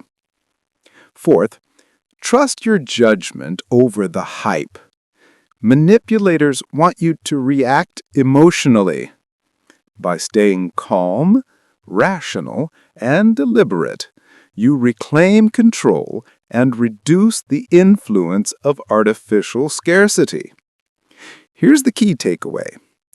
Scarcity illusion is about creating fake urgency to manipulate decisions. Manipulators exploit fear of missing out to push you into acting impulsively. By verifying scarcity, taking your time, and evaluating your true needs, you can avoid falling for the trick and make thoughtful choices. So next time you see "only one left" or "limited time offer," pause and ask yourself, is this really scarce? Or am I being pressured by an illusion? Check the facts, stay calm, and make decisions on your own terms. Authority bias exploitation. Have you ever read an article, watched a video, or even heard someone say, "according to experts," and suddenly felt like you should just agree because someone with authority said it? That feeling you get is called authority bias, and manipulators love to exploit it to make you follow their advice or their agenda without questioning it. So what exactly is authority bias exploitation? It's when someone uses the perceived credibility of an expert, authority figure, or official source to convince you of something, even if that authority is fake, irrelevant, or misrepresented. The idea is simple. People naturally trust experts, so quoting them or pretending to quote them can shortcut your critical thinking and make you more likely to comply or agree. Let's make it relatable. Imagine someone telling you, a famous scientist recommends this supplement, so it's definitely safe. You might nod, thinking, well, if an expert says it's safe, it must be true. But what if the scientist doesn't exist, or their research has been misrepresented? Suddenly, that trust was manipulated. Or in another scenario, a salesperson might say, doctors all recommend this treatment, without specifying who, where, or how many doctors actually agree. That's authority bias exploitation in action. They're using the illusion of credibility to influence your decision. Why does this tactic work? Humans are wired to respect expertise. Authority often signals reliability, experience, or knowledge. When someone cites an expert, our brains shortcut complex analysis and assume the claim is true. Manipulators exploit this mental shortcut, reducing your skepticism and critical evaluation. The stronger the perceived authority, like a doctor, professor, or well-known figure, the more effective the manipulation. Here's the sneaky part. Authority bias exploitation doesn't have to be overt. Manipulators can casually mention credentials, drop famous names, or display official-looking symbols or titles. It feels convincing because our brains are trained to trust signals of authority automatically. And once that trust is triggered, it's much harder to think critically about the underlying claim. So how do you fight back against authority bias exploitation? First, verify credentials. If someone quotes an expert, take a moment to check who they are, their qualifications, and whether they actually support the claim being made. Don't just accept the title or the name at face value. Second, look for independent confirmation. Trusted authority figures can still be wrong or misquoted. Check other sources or research to see if the claim holds up outside the manipulator's narrative. Third, focus on logic and evidence. Authority alone isn't proof. Ask yourself, does this claim make sense? Are there supporting facts or data? Use your reasoning instead of relying solely on someone's title. Fourth, stay aware of context. Manipulators often take quotes out of context, cherry-pick statements, or present outdated research to make an authority's opinion seem aligned with their goal. Look at the full picture before accepting the claim. Here's the key takeaway. Authority bias exploitation is about using perceived credibility to bypass critical thinking. Manipulators rely on your instinctive trust in experts to influence your decisions. By verifying credentials, seeking independent confirmation, and focusing on evidence, you reclaim control and avoid being manipulated. So next time someone says, experts say, or doctors recommend, pause and ask yourself, is this really credible? Or am I being influenced by the illusion of authority? Verify, think critically, and make decisions based on facts, not just titles. Foot in the door. Have you ever agreed to something small, like signing a petition, helping with a tiny favor, or saying yes to a minor request, only to later realize you're being asked for something much bigger? That's called the foot in the door technique, and manipulators use it all the time to get you to comply with larger demands after you said yes to something small. So what exactly is foot in the door? It's a psychological tactic where someone starts by asking for a small, seemingly harmless favor. Once you agree, they gradually escalate their requests, often ending up with a much bigger commitment than you originally intended. The trick works because agreeing to the small request creates a sense of consistency. You want to appear reliable or cooperative, so you're more likely to agree to the next, larger request. Let's break it down with a relatable example. Imagine a coworker asks you to review a short email draft. You agree, thinking it's no big deal. Later, they say, "Great, now can you help with the whole report?" And then, "Actually, could you take over the project entirely?" By starting small, they've set a trap. Your initial yes makes it psychologically easier to keep agreeing. That's foot-in-the-door manipulation. Why does this tactic work? Humans value consistency. Once you say yes to something, you often feel an internal pressure to keep your behavior aligned with that decision. Manipulators exploit this tendency, gradually increasing their demands until you're doing something much bigger than you originally signed up for. It's subtle, often friendly, and can feel like you're just being helpful, but underneath, it's carefully designed to guide you toward compliance. Here's the sneaky part. Foot in the door doesn't feel manipulative at first. The initial request is often trivial, easy to agree to, or even framed as helpful or harmless. That first small yes is like opening a door. They just need you to step inside before they gradually push you further. By the time the big request comes, you're already halfway through the process of agreeing, and refusing can feel awkward or inconsistent. So, how do you fight back against the foot-in-the-door technique? First, evaluate the big picture. Before agreeing, consider not just the small request, but what it could lead to. Ask yourself, am I comfortable with where this might escalate? Thinking ahead gives you the power to make a decision on your terms. Second, set boundaries. It's okay to say no even after agreeing to something small. Just because you helped once doesn't mean you're obligated to continue.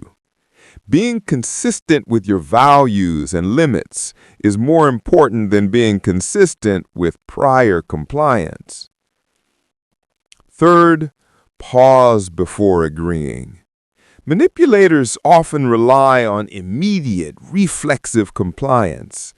Take a moment to consider whether the request aligns with your priorities or if it could lead to larger obligations. Fourth, communicate clearly. If you agreed to a small favor but want to avoid escalation, be explicit. I'm happy to help with this one task, but I won't be able to take on more. This sets expectations and reduces the chance of manipulation. Here's the key takeaway. Foot in the door is about using small agreements to gain larger compliance. Manipulators rely on your natural desire to be consistent, gradually increasing their demands. By evaluating the big picture, setting boundaries, and pausing before agreeing, you protect yourself from being drawn into larger obligations you didn't intend. So, next time someone asks you for a small favor, pause and ask yourself, where could this lead? Am I okay with the bigger picture? Think ahead, set limits, and don't let small yeses trap you into bigger commitments. Door in the face. Have you ever had someone ask you for something huge, something you'd never agree to, like lending them a huge sum of money or taking on an impossible task, only to follow it up with a smaller request that suddenly seems reasonable? That's called the door-in-the-face technique, and manipulators love it because it tricks you into saying yes without you even realizing you've been influenced. So what exactly is door-in-the-face? It's a manipulation tactic where someone starts with an extreme request they expect you to reject. After you say no, they immediately present a smaller, more reasonable request. Because the second request feels so moderate in comparison, you're far more likely to agree, even if you normally wouldn't. Essentially, it's a contrast trick that exploits your sense of fairness and compromise. Let's make it relatable.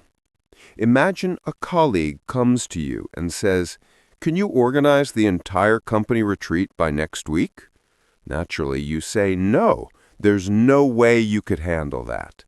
Then they follow up with, "Okay, then could you just handle the catering?" Suddenly, compared to the original extreme, the smaller request feels manageable, reasonable, or even generous. You're psychologically nudged into saying yes. That's door-in-the-face in action. Why does this tactic work?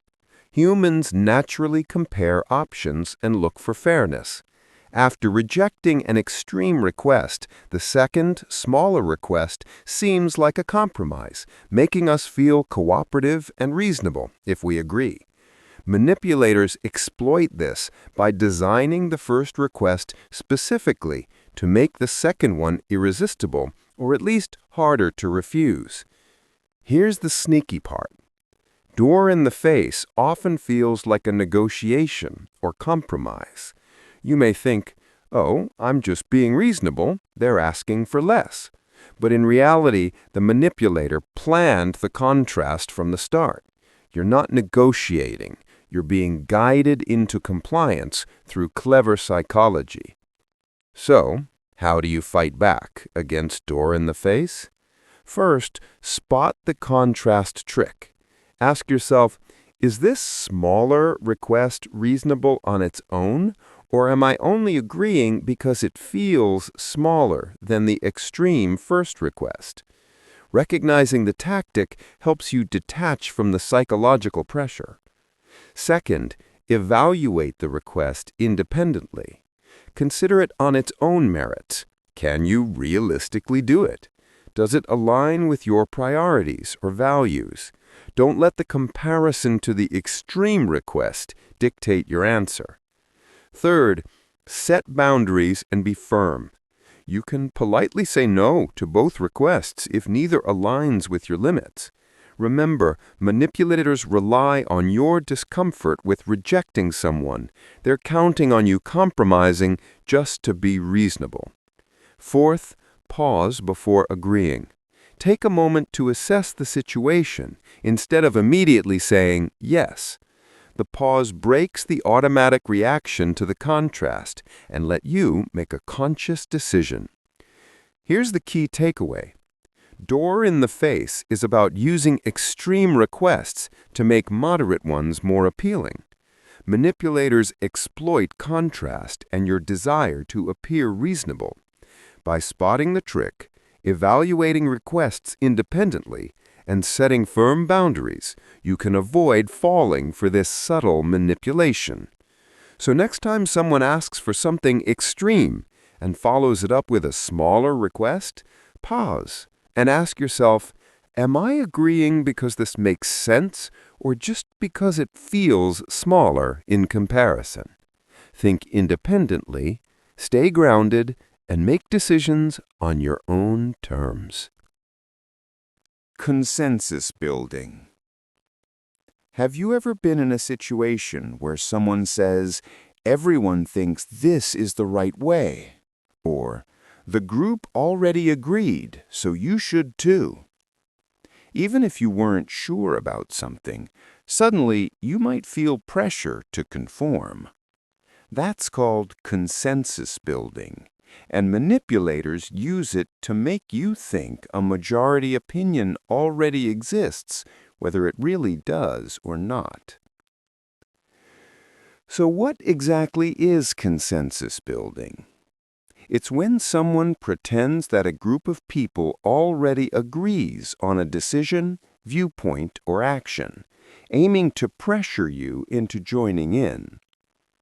The idea is simple. Humans naturally want to belong, and we assume that if everyone else agrees, it must be correct or socially expected. Manipulators exploit this tendency to make you comply without giving you a chance to critically evaluate the situation. Let's break it down with an example. Imagine a coworker tells you, "The whole team thinks this marketing strategy is perfect, so you should approve it too." You might hesitate, but then wonder, if everyone else thinks it's right, maybe I'm missing something. But what if, in reality, no one has formally agreed, and your coworker is just creating the illusion of consensus to push you into approval? That's consensus building, using imagined agreement to manipulate your behavior. Why does this tactic work? Humans are social animals, and conformity feels safe. Believing in group agreement helps us avoid conflict, social rejection, or the fear of standing out. Manipulators rely on this instinct, making you more likely to go along with the supposed majority, even if you're uncertain or disagree internally. The stronger the illusion of a group, the more pressure you feel. Here's the sneaky part. Consensus building often feels casual, friendly, or collaborative. The manipulator may casually reference everyone without naming specifics, leaving you guessing about who actually agrees. Over time, repeated use can make you doubt your own judgment, eroding confidence and increasing your reliance on the manipulator's narrative. So how do you fight back against consensus building? First, ask for direct proof. Politely request specifics. Can you show me where the team agreed? Or who exactly supports this idea? By asking for evidence, you expose whether the claimed consensus actually exists. Second, evaluate independently. Don't let the idea of a group consensus override your own critical thinking. Ask yourself, does this decision make sense based on the facts, not just because everyone supposedly agrees? Third, be confident in dissent. If you disagree or have reservations, speak up. Real consensus should welcome discussion and input, not rely on pressure and assumptions.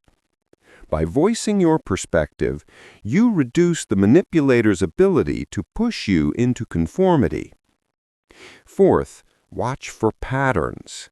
Manipulators often repeat consensus-building tactics in different scenarios to subtly shape your decisions over time. Being aware of the tactic helps you recognize it quickly and respond consciously. Here's the key takeaway. Consensus building is about creating the illusion of group agreement to pressure you into compliance. Manipulators rely on your desire to belong and fear of standing out. By asking for proof, evaluating independently, and speaking up when needed, you reclaim control and prevent being manipulated by imaginary consensus. So next time someone says, "Everyone already agrees," pause and ask yourself, do they have evidence? Or are they just trying to pressure me into compliance? Verify, think critically, and make your own decision. Don't let imagined agreement dictate your choices. False urgency. Have you ever been told you have to decide right now, or this deal ends in an hour, and suddenly felt like you had no choice but to act immediately? That's called false urgency, and it's a classic manipulation tactic that exploits our natural fear of missing out to push quick decisions. So what exactly is false urgency? It's when someone pressures you to make a choice by creating a fake deadline or exaggerating time constraints.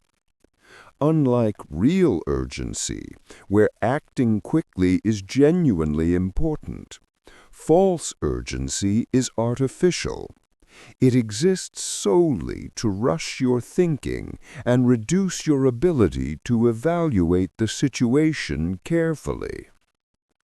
Manipulators use it to bypass your critical thinking, hoping you'll comply impulsively. Let's break it down with an example. Imagine you're shopping online and a seller flashes a banner. "Sale ends in 30 minutes. Act now." Your instinct might be to rush, fearing you'll miss out. But the truth? The sale could last days, and the countdown is just a tactic to make you panic. Or consider a coworker saying, "I need your approval by today or the project will fail," even though there's no real deadline. That's false urgency, pressure disguised as necessity. Why does this tactic work? Humans are wired to respond to time pressure.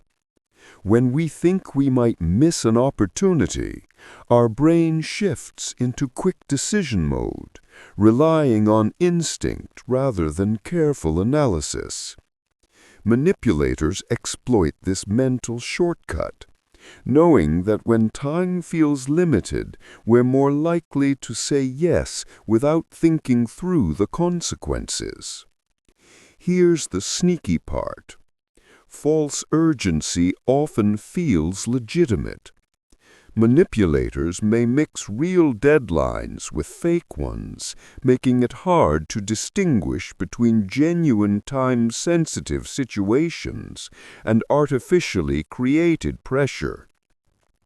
Even subtle cues like limited time offer or act now trigger an instinctive reaction, giving them psychological leverage over your decision-making. So how do you fight back against false urgency? First, slow down decisions. Take a deliberate pause before agreeing or committing. Even a few deep breaths or a moment to think can help you step out of the manipulator's pressure zone and regain control of your reasoning. Second, verify the deadline. Ask questions like, "Is this deadline real, or can it be extended? Or, can we confirm the timeline?" By clarifying, you separate real urgency from manufactured pressure. Third, evaluate your priorities. Ask yourself, does this align with my goals and needs, or am I reacting to fear of missing out? Focusing on your values helps counter the emotional push of false urgency. Fourth, resist emotional pressure. Manipulators rely on your anxiety and stress to push compliance. Staying calm and grounded prevents you from acting impulsively. Remember, urgency is only a problem if it's real. Otherwise, it's just a tactic to manipulate you. Here's the key takeaway. False urgency is about creating artificial pressure to rush decisions. Manipulators exploit your fear of missing out and instinctive reactions to deadlines. By slowing down, verifying deadlines, evaluating priorities, and staying calm, you reclaim control and avoid being manipulated into hasty choices. So next time someone says, "Decide now or you'll miss out," pause and ask yourself, is this truly urgent, or am I being rushed by manipulation? Think clearly, take your time, and make decisions on your own terms. Charm offensive. Have you ever met someone who's just overwhelmingly friendly, complimenting you, laughing at your jokes, or going out of their way to make you feel special? But later you notice they subtly nudged you into doing something you didn't plan on? That's called a charm offensive, and manipulators use it to disarm you, lower your defenses, and guide you into compliance. So what exactly is a charm offensive? It's when someone uses excessive friendliness, flattery, or kindness as a strategy to influence your decisions. By making you feel appreciated, liked, or valued, they create a sense of obligation or trust, even when you normally wouldn't agree to their request. The charm itself isn't inherently bad. The manipulation happens when it's used as a tool to get something from you. Let's break it down with an example. Imagine a coworker showers you with praise. "You're the best at this task. No one else could handle it like you." Then they add, "Would you mind taking on this extra project?" The flattery makes it harder to say no because you feel appreciated, valued, or even guilty about declining. That's a classic charm offensive. They're leveraging your positive emotions to manipulate behavior. Why does this tactic work? Humans naturally respond to kindness and positive reinforcement. Compliments, smiles, and friendly gestures activate social bonding instincts, making us more cooperative and less likely to scrutinize requests critically. Manipulators exploit this, using charm as a form of subtle psychological leverage. The more disarming and genuine it feels, the more effective it becomes. Here's the sneaky part. Charm offensives often feel harmless or even flattering. You might think, wow, they're just being nice. But manipulators plan their charm to create trust or reciprocity. Once you feel connected or obligated, the next step, a request, favor, or agreement, becomes much harder to refuse. Over time, repeated charm can erode your boundaries without you even noticing. So, how do you fight back against charm offensives? First, check for hidden asks. Whenever someone is overly friendly or complimentary, pause and ask yourself, are they expecting something in return? Being aware helps you separate genuine kindness from manipulation. Second, stay grounded in your priorities. Don't let compliments or flattery influence your decisions if the request doesn't align with your goals, values, or capacity. Treat charm as a potential tactic, not a reason to comply. Third, set boundaries clearly. If you recognize a charm offensive but want to maintain limits, politely decline or redirect the conversation. For example, "I appreciate your trust in me, but I can't take that on right now." This keeps you friendly but firm. And fourth, observe patterns. If someone consistently uses charm before asking favors or making requests, you're likely dealing with manipulation rather than spontaneous friendliness. Recognizing the pattern makes it easier to respond without being disarmed emotionally. Here's the key takeaway. Charm offensive is about using excessive friendliness to manipulate behavior. Manipulators exploit our natural responsiveness to kindness to guide decisions and lower resistance. By checking for hidden asks, staying grounded in your priorities, setting boundaries clearly, and observing patterns, you protect yourself from being subtly manipulated. So, Next time someone showers you with compliments or goes out of their way to be extra nice, pause and ask yourself, is this genuine kindness or is there a hidden ask coming? Stay aware, keep your boundaries, and enjoy compliments without being manipulated. Public shaming as leverage. Have you ever been in a situation where someone subtly or not so subtly makes fun of you, criticizes you in front of others, or highlights a mistake to push you into doing something? That's called public shaming as leverage, and manipulators use it to pressure you by making you feel embarrassed, guilty, or socially exposed. So what exactly is public shaming as leverage? It's when someone intentionally uses embarrassment, ridicule, or criticism in a social setting to influence your behavior. The tactic works because humans are wired to care deeply about social approval.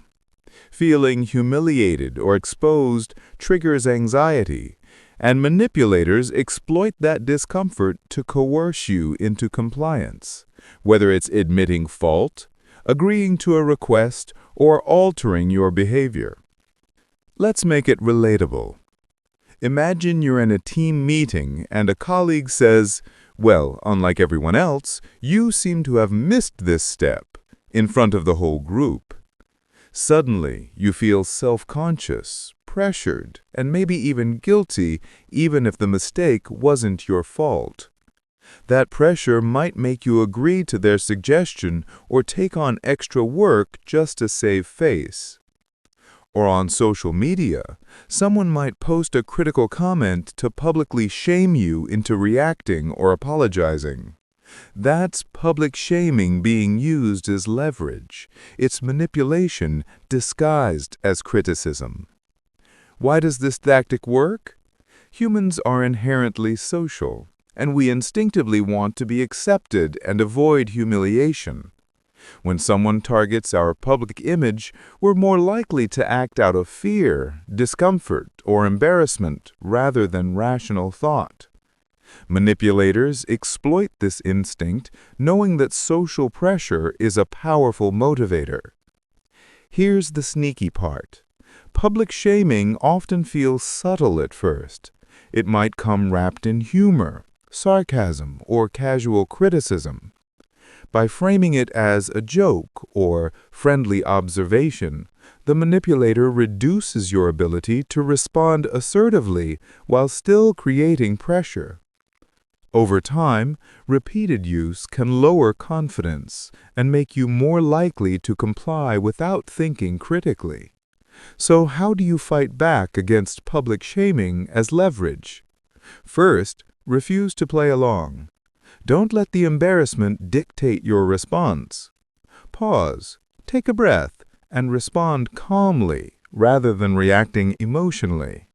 For example, you might say, "I understand your point, but I'll handle this my way," without giving in to the pressure.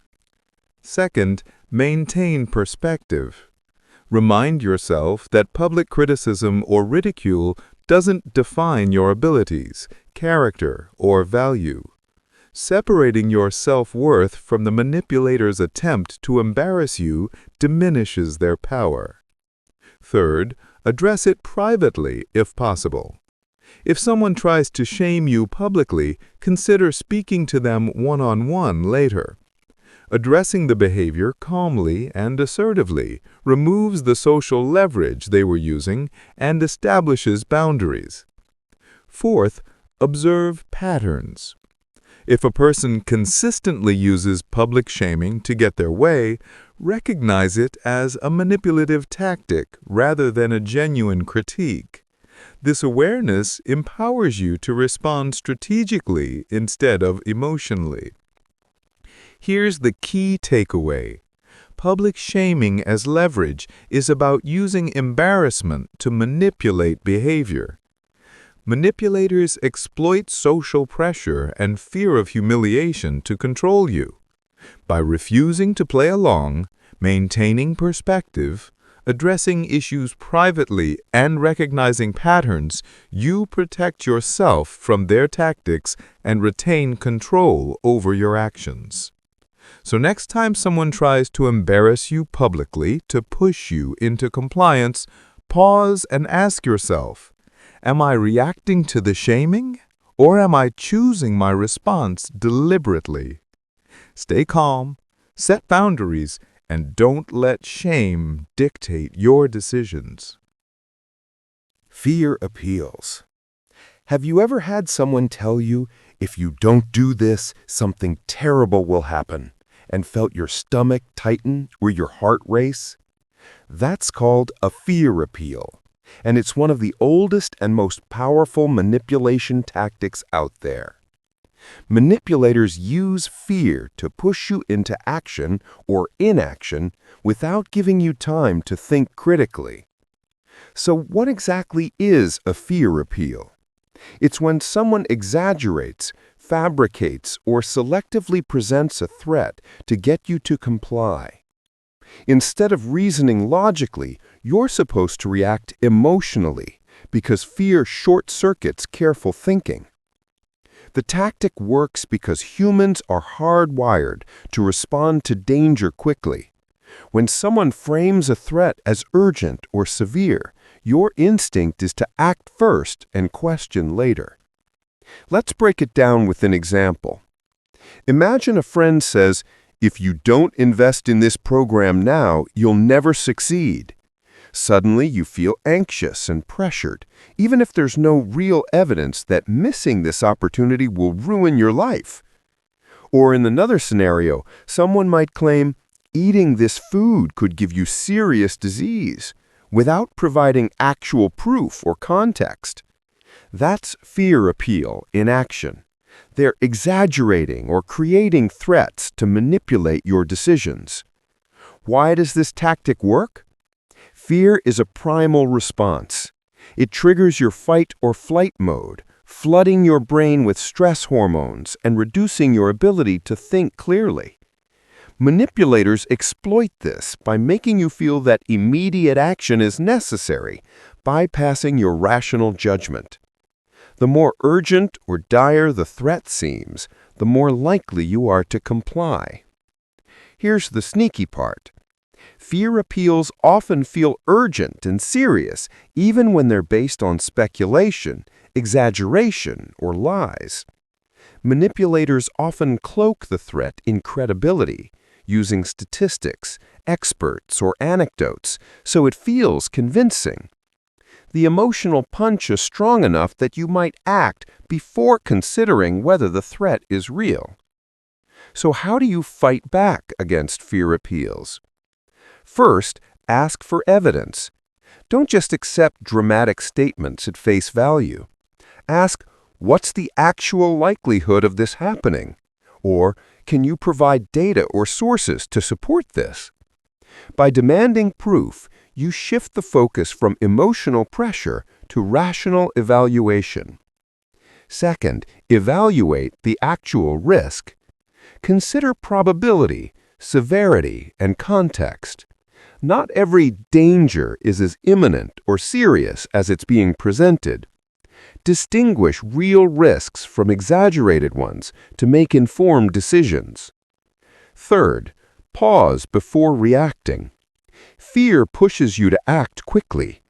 Take a step back, breathe, and give yourself time to analyze the situation logically.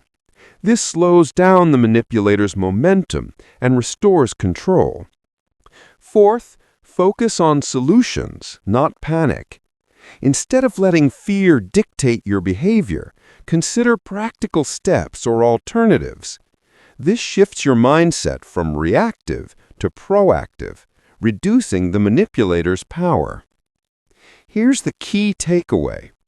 Fear appeals are about exaggerating threats to manipulate behavior. Manipulators rely on your instinctive fear to bypass critical thinking.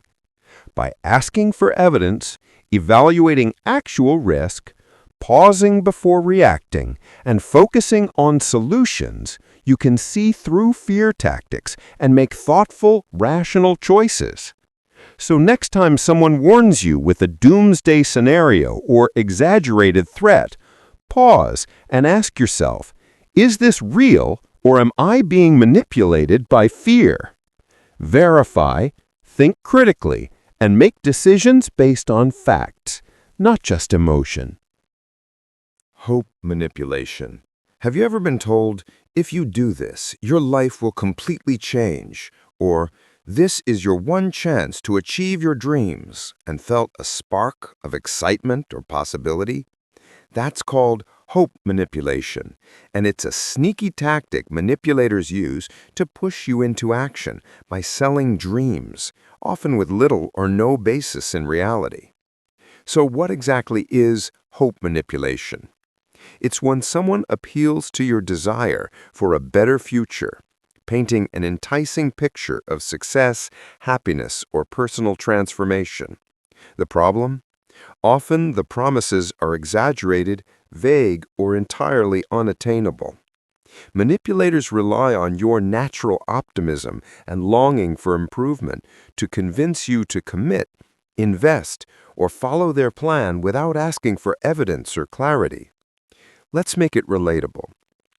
Imagine a life coach tells you, follow my program and in 6 months you'll be living your dream career, debt-free and thriving. You might feel inspired, even eager, thinking, wow, this could really change my life. But if you ask for specifics, there might be none.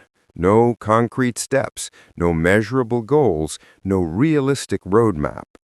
That's hope manipulation. They're selling you the dream, not the reality.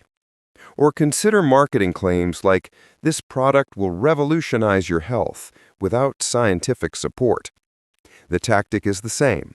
Hook you with hope, not facts. Why does this tactic work? Humans are naturally drawn to optimism. We're wired to seek improvement and imagine better outcomes. Hope motivates action, and manipulators exploit this by linking your dreams directly to their agenda. The more appealing and emotionally charged the vision, the less you are likely to question whether it's achievable. Here's the sneaky part.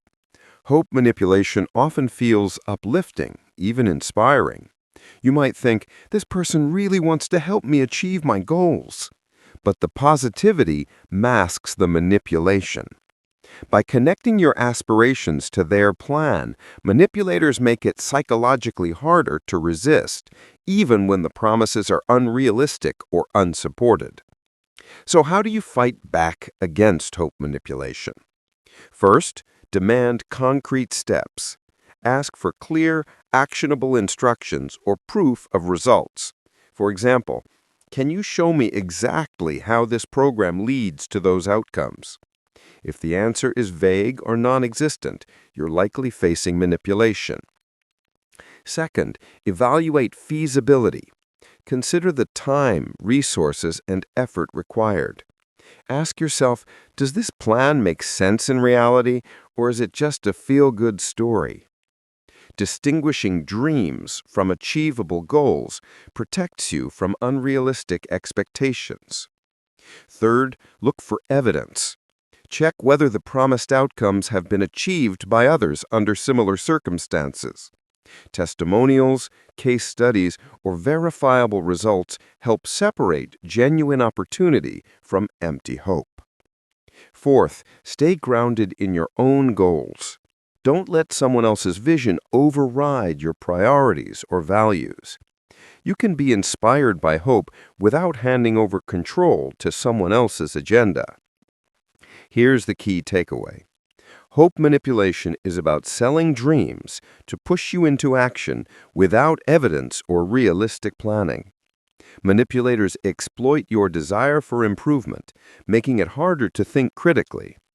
By demanding concrete steps, evaluating feasibility, seeking evidence, and staying grounded in your own goals, you can enjoy inspiration without falling prey to manipulation. So next time someone tells you, this will change your life, pause and ask yourself, do they have a clear plan, or am I being sold hope with no basis? Stay skeptical, seek clarity, and turn dreams into achievable steps on your own terms. Envy triggering. Have you ever noticed someone flaunting their success, possessions, or achievements in a way that makes you feel a little jealous or even insecure? That's called envy triggering, and manipulators use it to subtly control your behavior by making you feel like you're lacking or falling behind. So what exactly is envy triggering? It's when someone intentionally highlights their advantages, successes, or status to make you compare yourself and feel inadequate. The goal isn't just to brag, it's to provoke feelings of envy that can push you into acting in ways that benefit the manipulator. Whether it's buying something you don't need, overachieving to catch up, or seeking approval, envy triggering nudges your decisions through emotional pressure rather than rational choice. Let's break it down with an example. Imagine a coworker keeps mentioning their promotions, bonuses, or praise from the boss while subtly noting your slower progress. You might feel a pang of jealousy and suddenly take on extra work just to measure up. Or on social media, influencers might post luxurious lifestyles or exclusive experiences, making you feel like you're missing out. That's envy triggering. It's a subtle way to make you feel pressured or controlled by comparison. Why does this tactic work? Humans are naturally competitive and socially aware. We constantly measure ourselves against others to evaluate success, status, and self-worth. Manipulators exploit this instinct by creating a sense of inadequacy or lagging behind, which can lead you to act impulsively to close the perceived gap. The more subtle or indirect the envy trigger, the harder it is to recognize, making it highly effective. Here's the sneaky part. Envy triggering often feels harmless or even motivating at first. You might think, I just want to improve myself. But the manipulator's goal is to steer your actions in their favor. Over time, repeated exposure to envy can erode self-confidence, increase stress, and make you more likely to comply with requests or recommendations simply to keep up. So how do you fight back against envy triggering? First, reaffirm your values. Remind yourself of your priorities, goals, and what truly matters to you. By focusing on your path rather than comparing yourself to others, you reduce the manipulator's leverage. Second, recognize the manipulation. Notice when someone's behavior or messaging is deliberately making you feel envious. Awareness is the first step to stopping emotional control. Third, practice self-compassion. Don't let social comparison dictate your self-worth. Celebrate your achievements and recognize your strengths instead of measuring yourself against others. Fourth, pause before reacting. If you feel a surge of envy or pressure to act, take a moment to breathe and evaluate. Is this my genuine choice, or am I being influenced by someone else's envy trigger? Slow down helps you make conscious decisions rather than reactive ones. Here's the key takeaway. Envy triggering is about provoking jealousy to influence behavior. Manipulators rely on your natural social comparisons to push you into decisions or actions that benefit them. By reaffirming your values, recognizing manipulation, practicing self-compassion, and pausing before reacting, you can maintain control and resist emotional manipulation. So the next time someone's success or display makes you feel uneasy or jealous, pause and ask yourself, am I reacting to my own goals or am I being nudged by someone else's envy trigger? Stay grounded, focus on your values, and make choices on your own terms. Excessive flattery. Have you ever had someone compliment you so much that it almost felt suspicious? Maybe they were praising your ideas, appearance, or skills in a way that seemed over the top. That's called excessive flattery, and manipulators use it as a tool to influence your decisions or behavior without you even noticing. So, what exactly is excessive flattery? It's when someone heaps compliments on you, not just to be nice, but to lower your defenses, make you feel appreciated, or create a sense of obligation. When you feel good about yourself, you're more likely to agree with requests, say yes to favors, or trust the person, even if you normally wouldn't. Essentially, it's manipulation wrapped in praise. Let's make it relatable.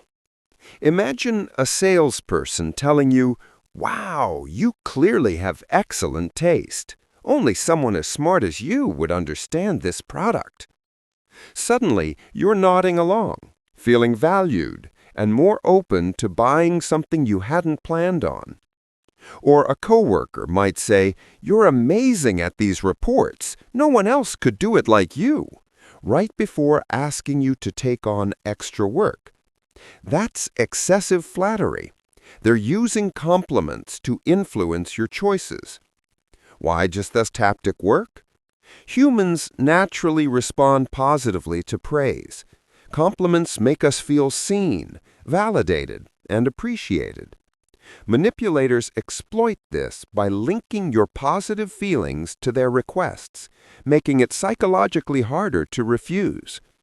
When you feel special or smart, saying no can feel awkward or ungrateful, even if it's the best choice for you. Here's the sneaky part.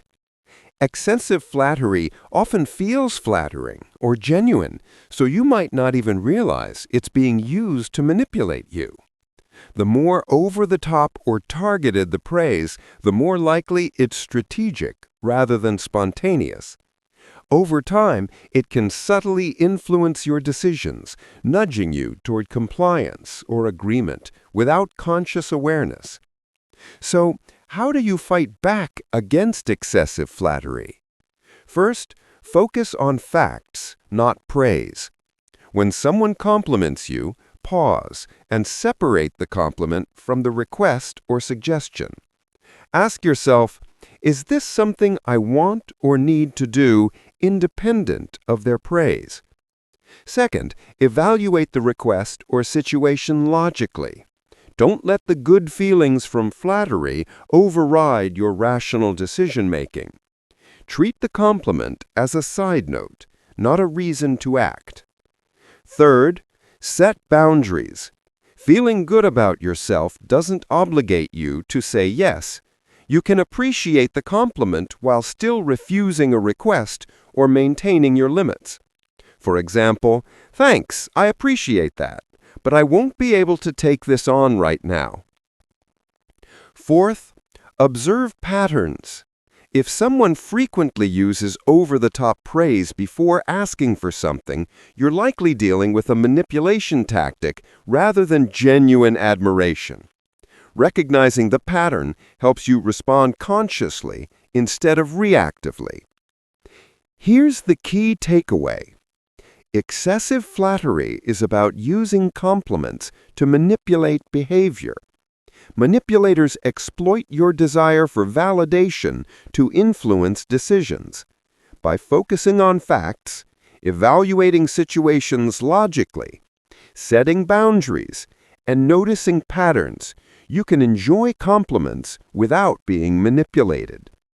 So, next time someone's praise seems almost too good to be true, pause and ask yourself, am I being influenced by the compliment, or am I making a decision based on what's best for me? Stay grounded, think critically, and keep your boundaries intact. Guilt by association. Have you ever felt uneasy or defensive because someone implied you were connected to a bad person or group, even if you had nothing to do with them? That's called guilt by association, and manipulators use it to control your behavior by linking you with negative reputations or actions that aren't actually yours. So what exactly is guilt by association? It's when someone attempts to make you feel responsible, suspicious, or pressured because of your perceived connection to others, whether through friendship, family, colleagues, or shared activities. The goal is to create discomfort or self-doubt so that you act in a way that aligns with the manipulator's wishes, often just to distance yourself from the bad association. Let's break it down with an example. Imagine a coworker says, "You know how John always complains about management? I hope you don't agree with him too." Suddenly, you feel like you have to clarify, defend yourself, or even agree with management just to avoid being linked to John's negative behavior.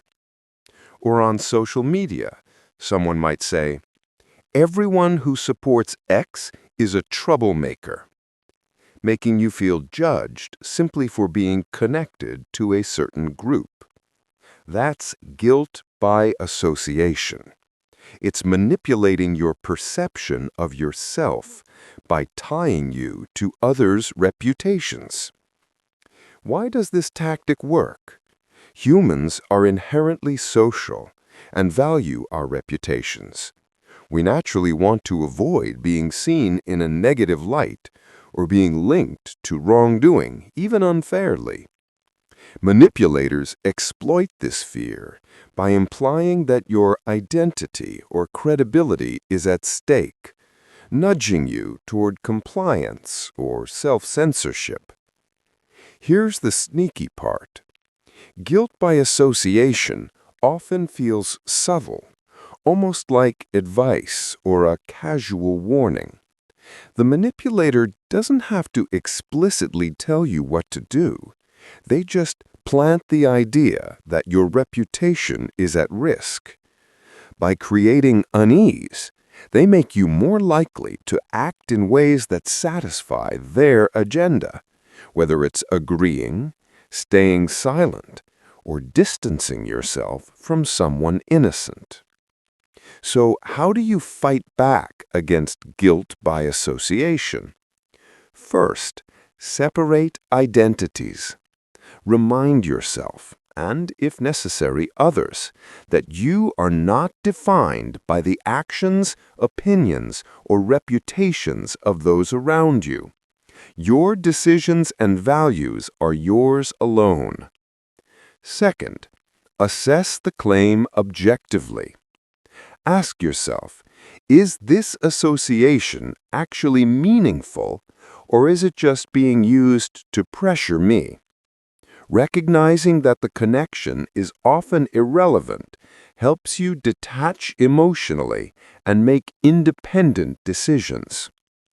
Third, set boundaries clearly.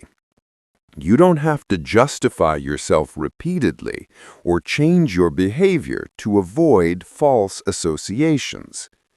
Politely asserting your independence reduces the manipulator's leverage. Fourth, maintain self-confidence. Manipulators rely on self-doubt to control you. By trusting your judgment and values, you reduce the emotional pull of guilt by association.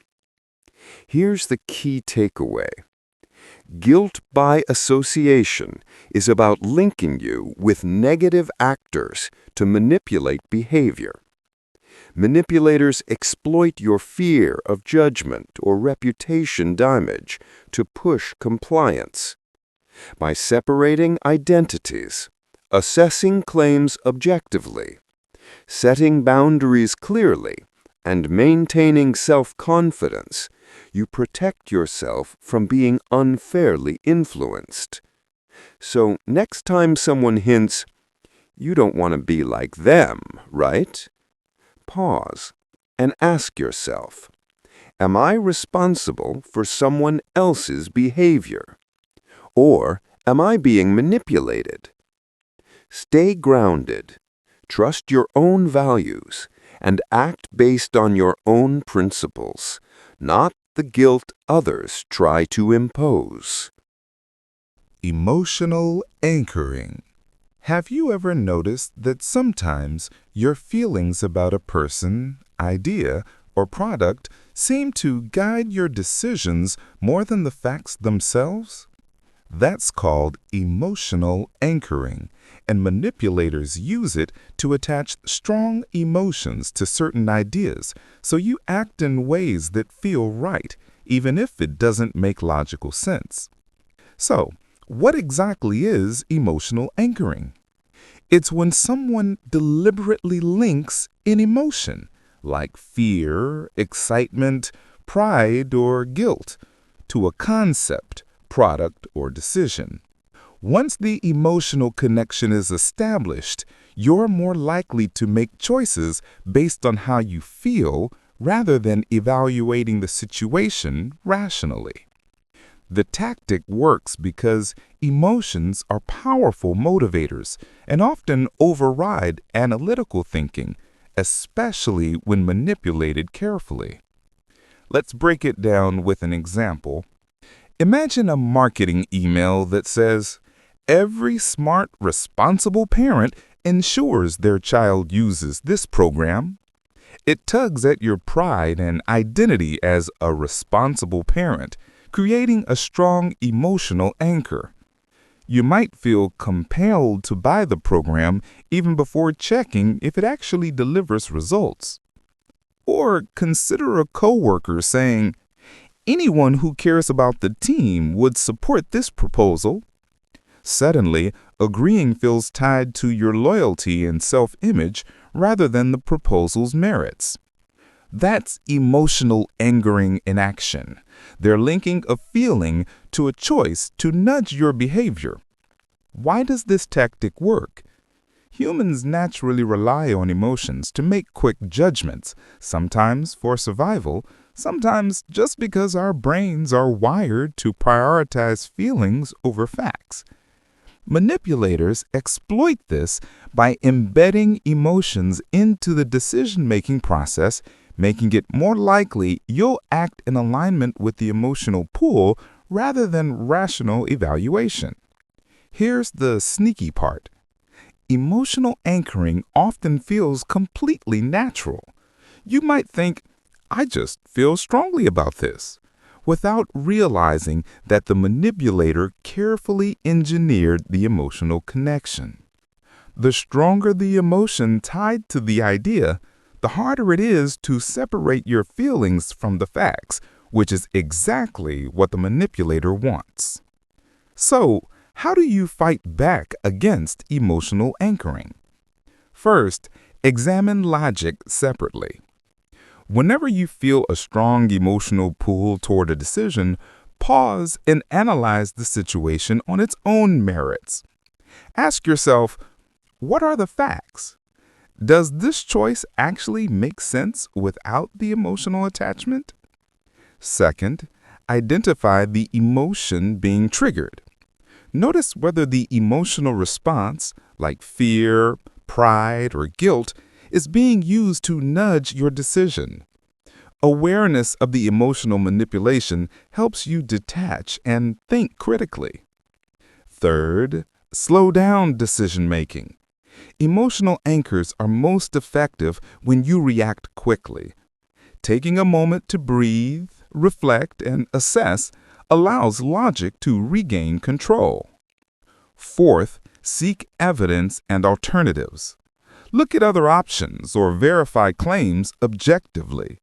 By focusing on factual data instead of just feelings, you reduce the manipulator's influence and make decisions based on reality rather than emotion.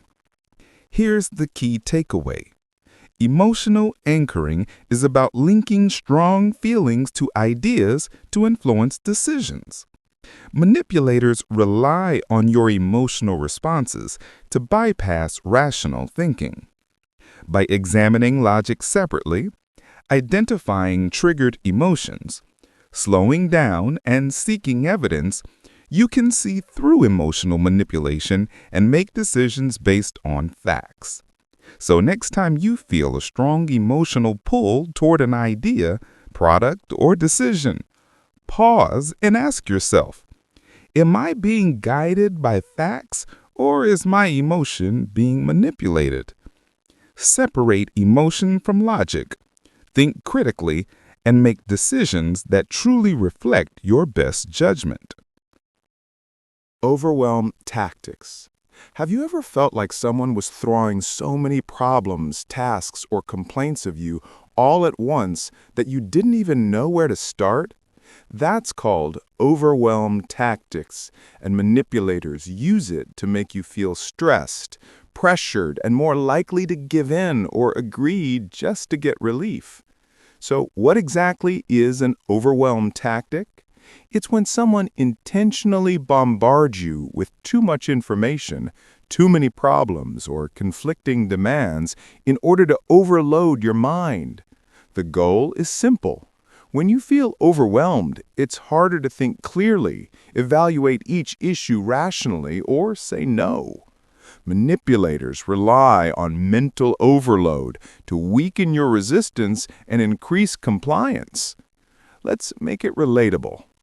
Imagine a boss or team member sending you a list of 10 urgent tasks, each with tight deadlines, and then asking for additional input on top of that. You start to feel stressed and panicky, thinking, how am I supposed to handle all this? In that vulnerable state, you might agree to take on even more than you can manage. Or consider a salesperson who lists a dozen potential risks if you don't buy their product. They're overwhelming you, so the only mental option left feels like saying yes. That's an overwhelm tactic. They're flooding your mind so you act out of stress instead of reason. Why does this tactic work? Our brains are limited in how much information they can process effectively at once. When we're overloaded, decision-making slows, judgment gets clouded, and we rely on shortcuts or automatic responses. Manipulators exploit this natural limitation, knowing that you're more likely to comply when your mind is scattered or anxious. Here's the sneaky part. Overwhelm tactics often feel urgent, complex, or necessary. The manipulator may present every issue as critical, even if some are minor. By making the situation seem unmanageable, they push you toward quick compliance instead of careful consideration. Over time, repeated exposure to overwhelm tactics can create chronic stress and make you dependent on the manipulator's guidance. So, how do you fight back against overwhelm tactics? First, break issues down, one at a time. Don't let the flood of problems dictate your response. Take a deep breath, list each task or problem individually, and address them step by step. This restores a sense of control and makes each decision manageable. Second, prioritize based on importance and urgency. Identify what truly matters and what can wait or be delegated. This prevents the manipulator from controlling your focus through sheer volume.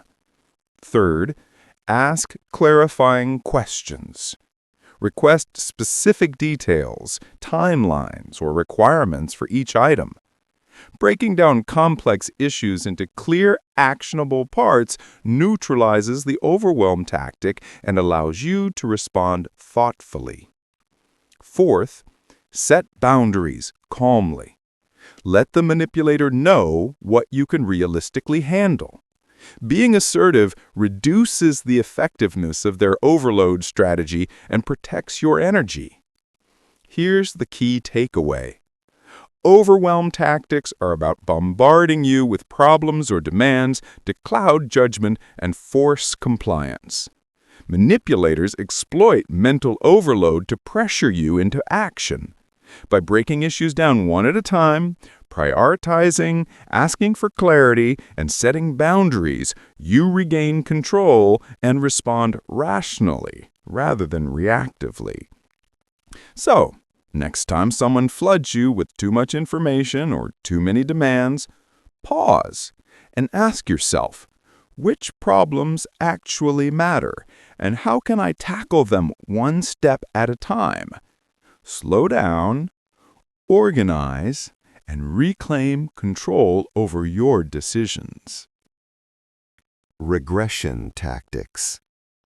Have you ever seen someone suddenly act overly needy, sulky, or even childish during a conversation or conflict, and noticed that it made you feel guilty or responsible?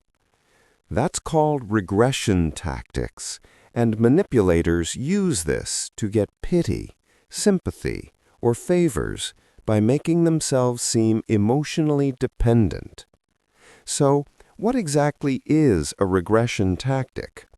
It's when someone intentionally behaves like a child, throwing tantrums, whining, or sulking to manipulate your response.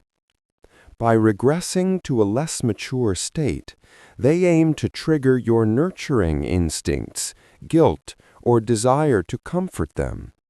The manipulator's goal is to bypass logical discussion and get what they want by appealing to your emotions instead. Let's break it down with an example. Imagine a partner or coworker says, "Fine, I guess I'll just sit here and do nothing because no one cares about me," while crossing their arms and pouting.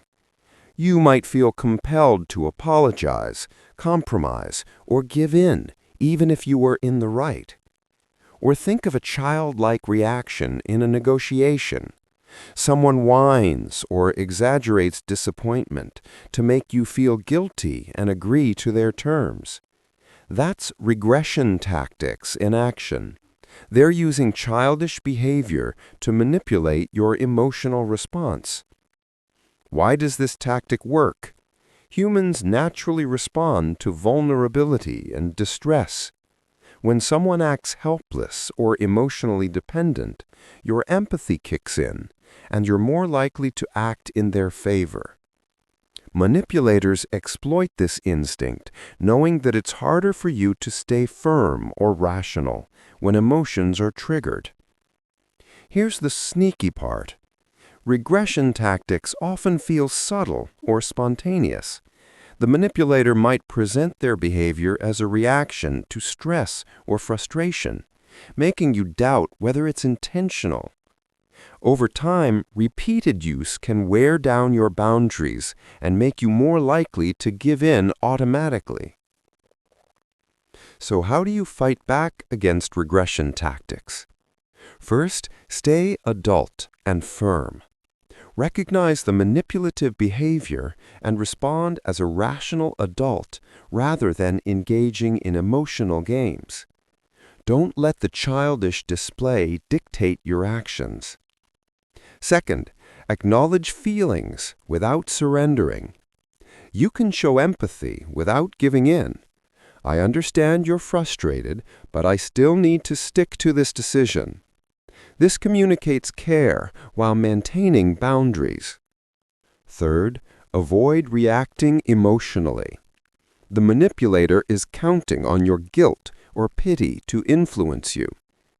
Take a moment to breathe, assess the situation, and respond calmly instead of reacting impulsively. Fourth, Set clear expectations. Let them know what behavior is acceptable and what is not.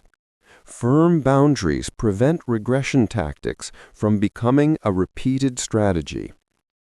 Here's the key takeaway. Regression tactics are about acting childish to manipulate your emotions. Manipulators rely on your empathy and instinct to nurture or appease. By staying adult and firm, acknowledging feelings without surrendering, avoiding emotional reactions, and setting clear boundaries, you protect yourself from emotional manipulation. So next time someone throws a tantrum, sulks, or acts overly dependent to get their way, pause and ask yourself, am I being manipulated, or am I choosing my response as a rational adult? Stay grounded, maintain boundaries, and respond thoughtfully rather than reactively. Emotional contagion. Have you ever been around someone who's extremely anxious, angry, or excited, and suddenly you feel that same emotion creeping into your own mood, even without realizing it? That's called emotional contagion. And manipulators use it to influence how you think, feel, and act without directly asking anything from you. So, what exactly is emotional contagion? It's when someone's emotions spread to you like a virus. Humans are naturally empathetic, and we tend to mirror the feelings of those around us. Manipulators exploit this instinct by projecting strong emotions, whether stress, fear, enthusiasm, or urgency, so that you respond in alignment with their mood. Essentially, you start reacting emotionally before thinking logically, which gives the manipulator subtle control over your behavior. Let's make it relatable. Imagine a coworker storms into the office visibly panicked, saying, "This project is a disaster. We're going to fail." Before you even analyze the situation, you feel your own anxiety spike. Suddenly, you're rushing, second-guessing yourself, and ready to take actions that you might not have considered otherwise. Or think of someone who is overly cheerful and excited about a new idea. They can make you feel excited too, nudging you to agree or participate, even if you haven't critically evaluated it yet. That's emotional contagion in action. They're spreading emotion to influence your behavior. Why does this tactic work? Humans are social creatures. Our brains are wired to empathize and sync with others' emotions, which historically helped us survive in groups. Manipulators exploit this neurological wiring to bypass rational thinking. Once your mood is altered by someone else, decisions and judgments that should be based on facts can instead be driven by the emotion you've caught. Here's the sneaky part. Emotional contagion often feels natural.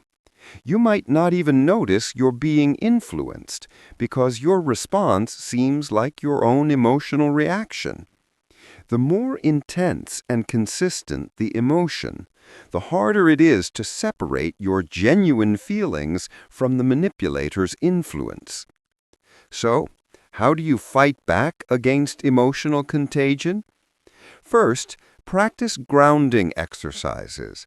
Simple techniques like deep breathing, counting to 10, or focusing on your senses help you detach from the projected emotion and regain your own calm state.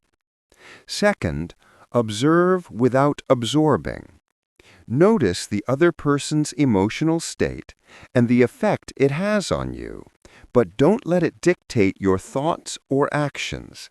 Awareness is the first step to maintaining control. Third, pause before reacting. Give yourself a moment to analyze the situation logically instead of responding purely based on the emotion you're feeling. Fourth, set emotional boundaries. You don't have to engage with someone's emotional state or let it determine your behavior. Maintaining your own emotional stability protects you from manipulation. Here's the key takeaway. Emotional contagion is about projecting emotions to influence your behavior.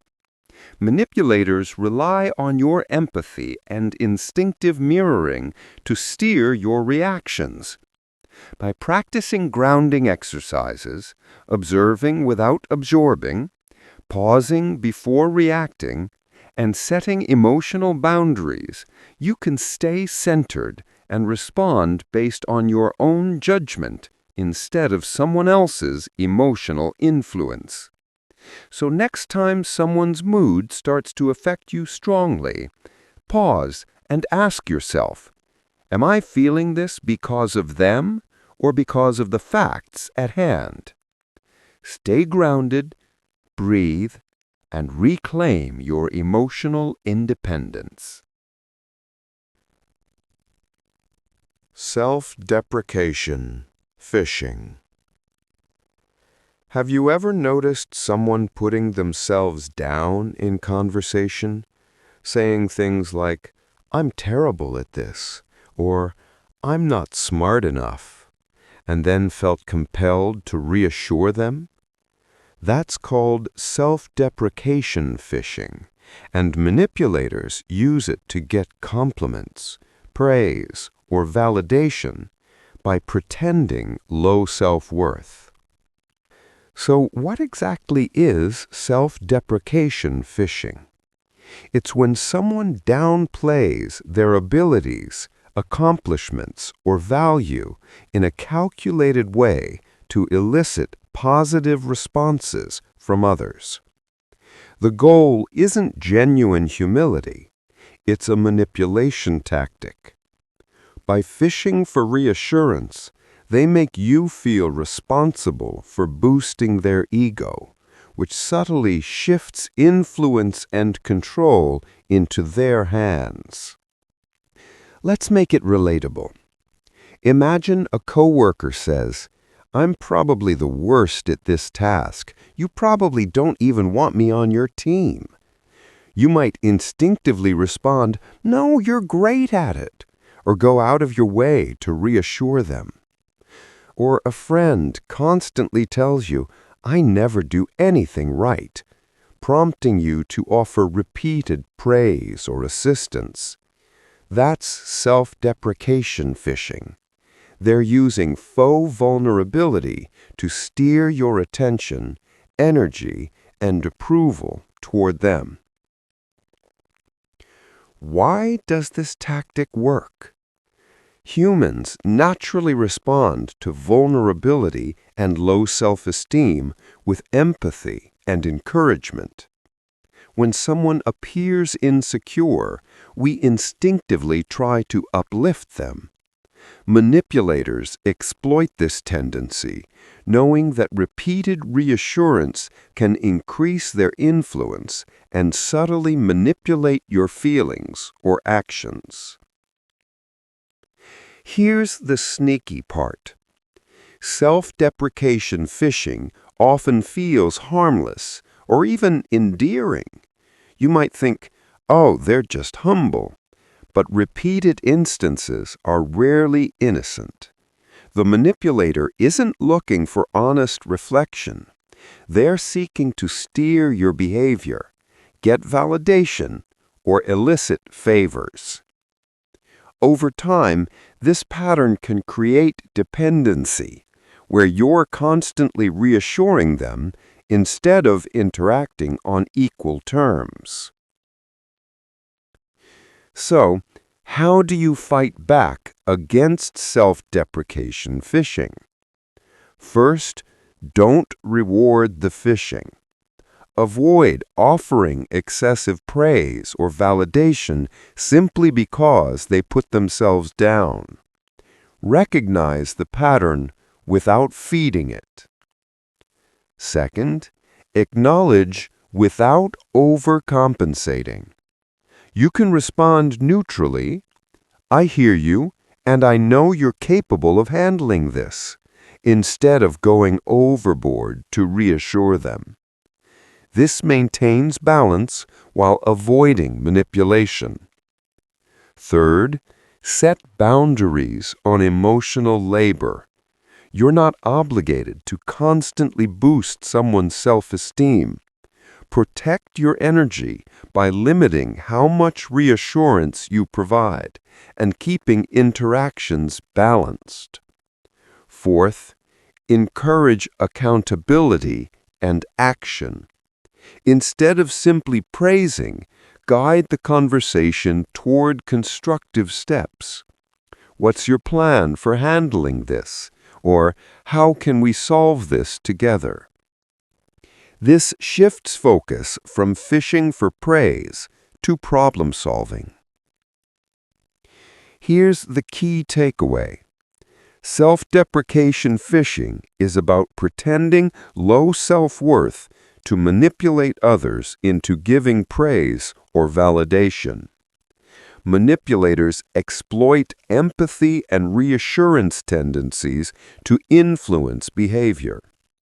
By not rewarding the fishing, acknowledging without overcompensating, setting boundaries, and encouraging accountability, you maintain control and avoid being subtly manipulated.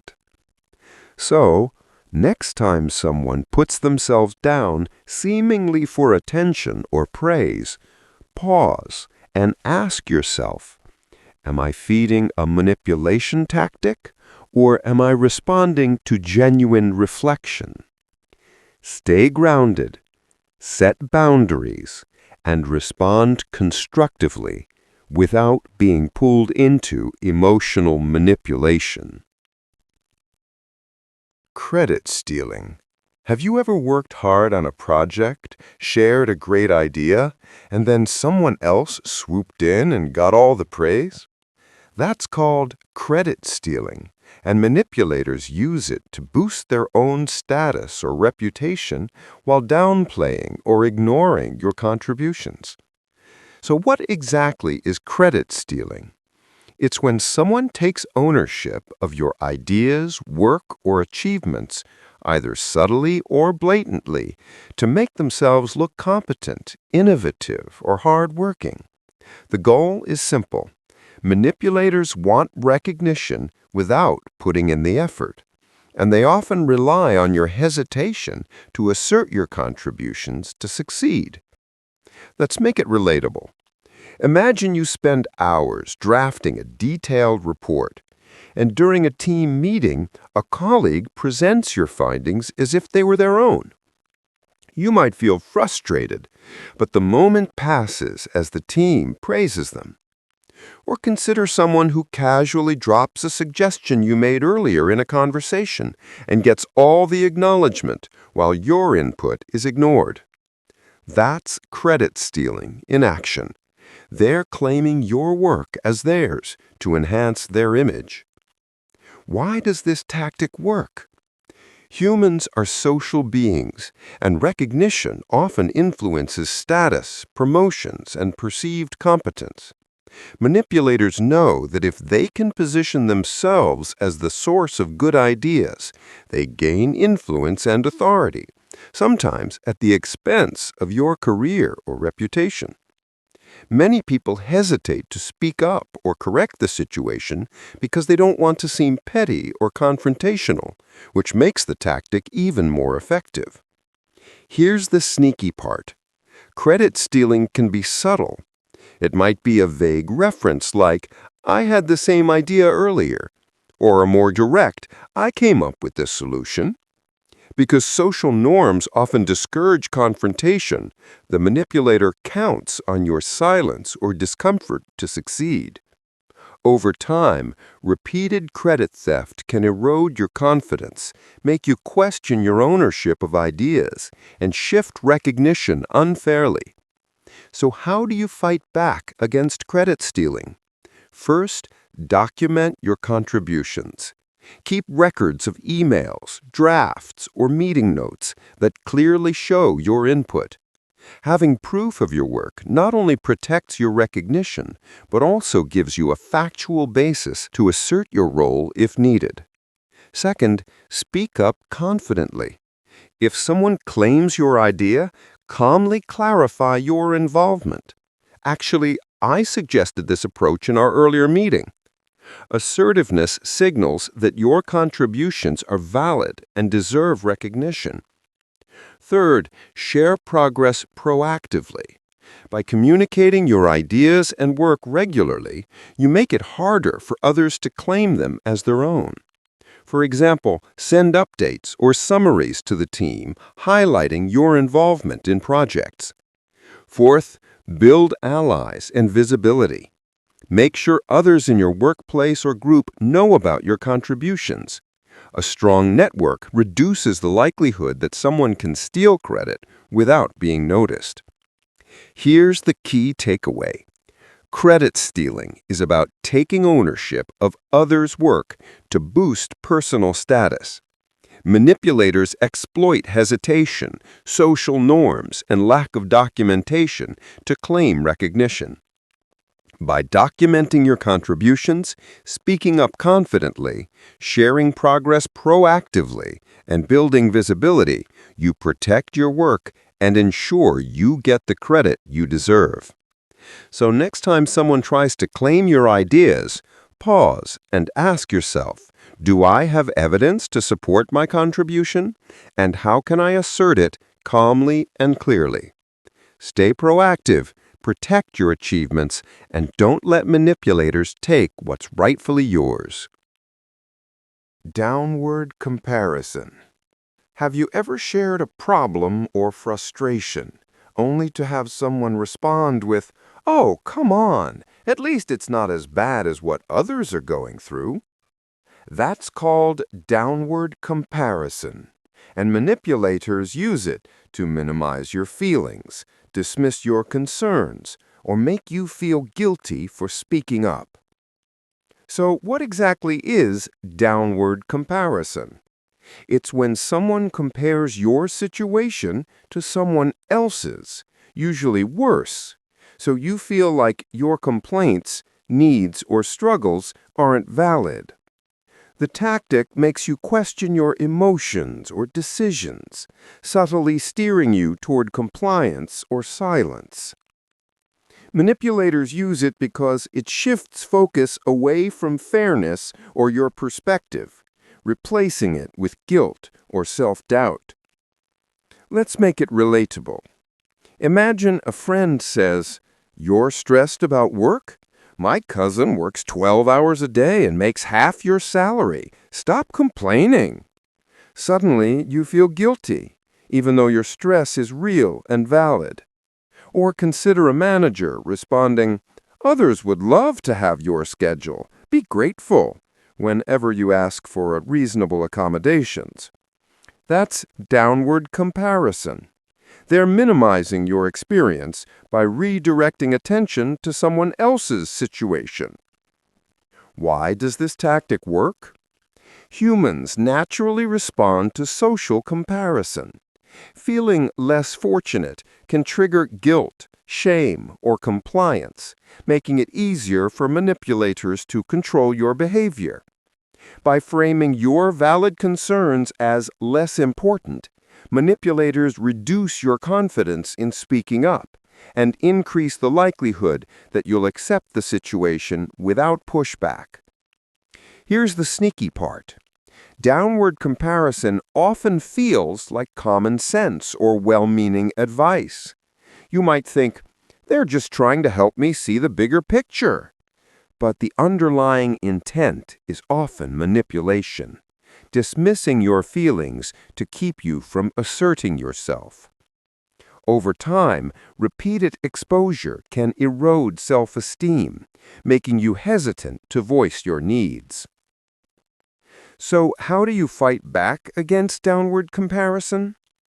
First, focus on fairness. Your experiences and feelings are valid regardless of how they compare to others. Ask yourself, is this fair to me?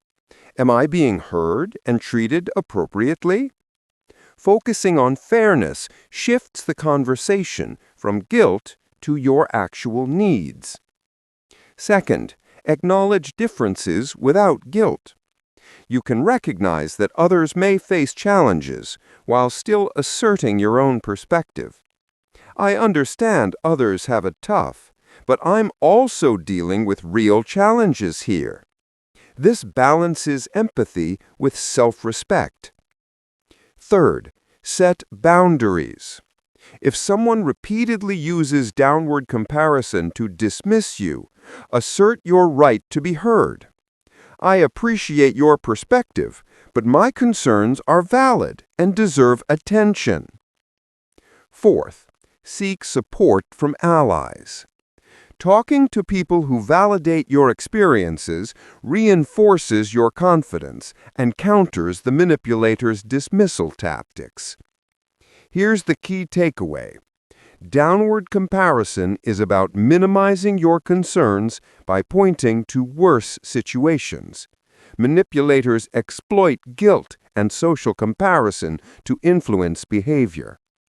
By focusing on fairness, acknowledging differences without guilt, setting boundaries, and seeking supportive allies, you maintain your self-respect and resist manipulation. So next time someone says, "Others have it worse," pause and ask yourself, does this make my concerns any less valid, or is it just a tactic to shut me down? Stay grounded, stand up for yourself, and remember that your experiences matter. False transparency. Have you ever had someone suddenly start sharing secret information or personal stories, making you feel like they're being totally open with you? That's called false transparency, and manipulators use it to gain your trust and make you more likely to follow their lead or reveal information of your own. So, what exactly is false transparency? It's when someone pretends to be candid or vulnerable, offering selective confessions or insider knowledge to create the illusion of honesty. The goal isn't genuine openness, it's manipulation.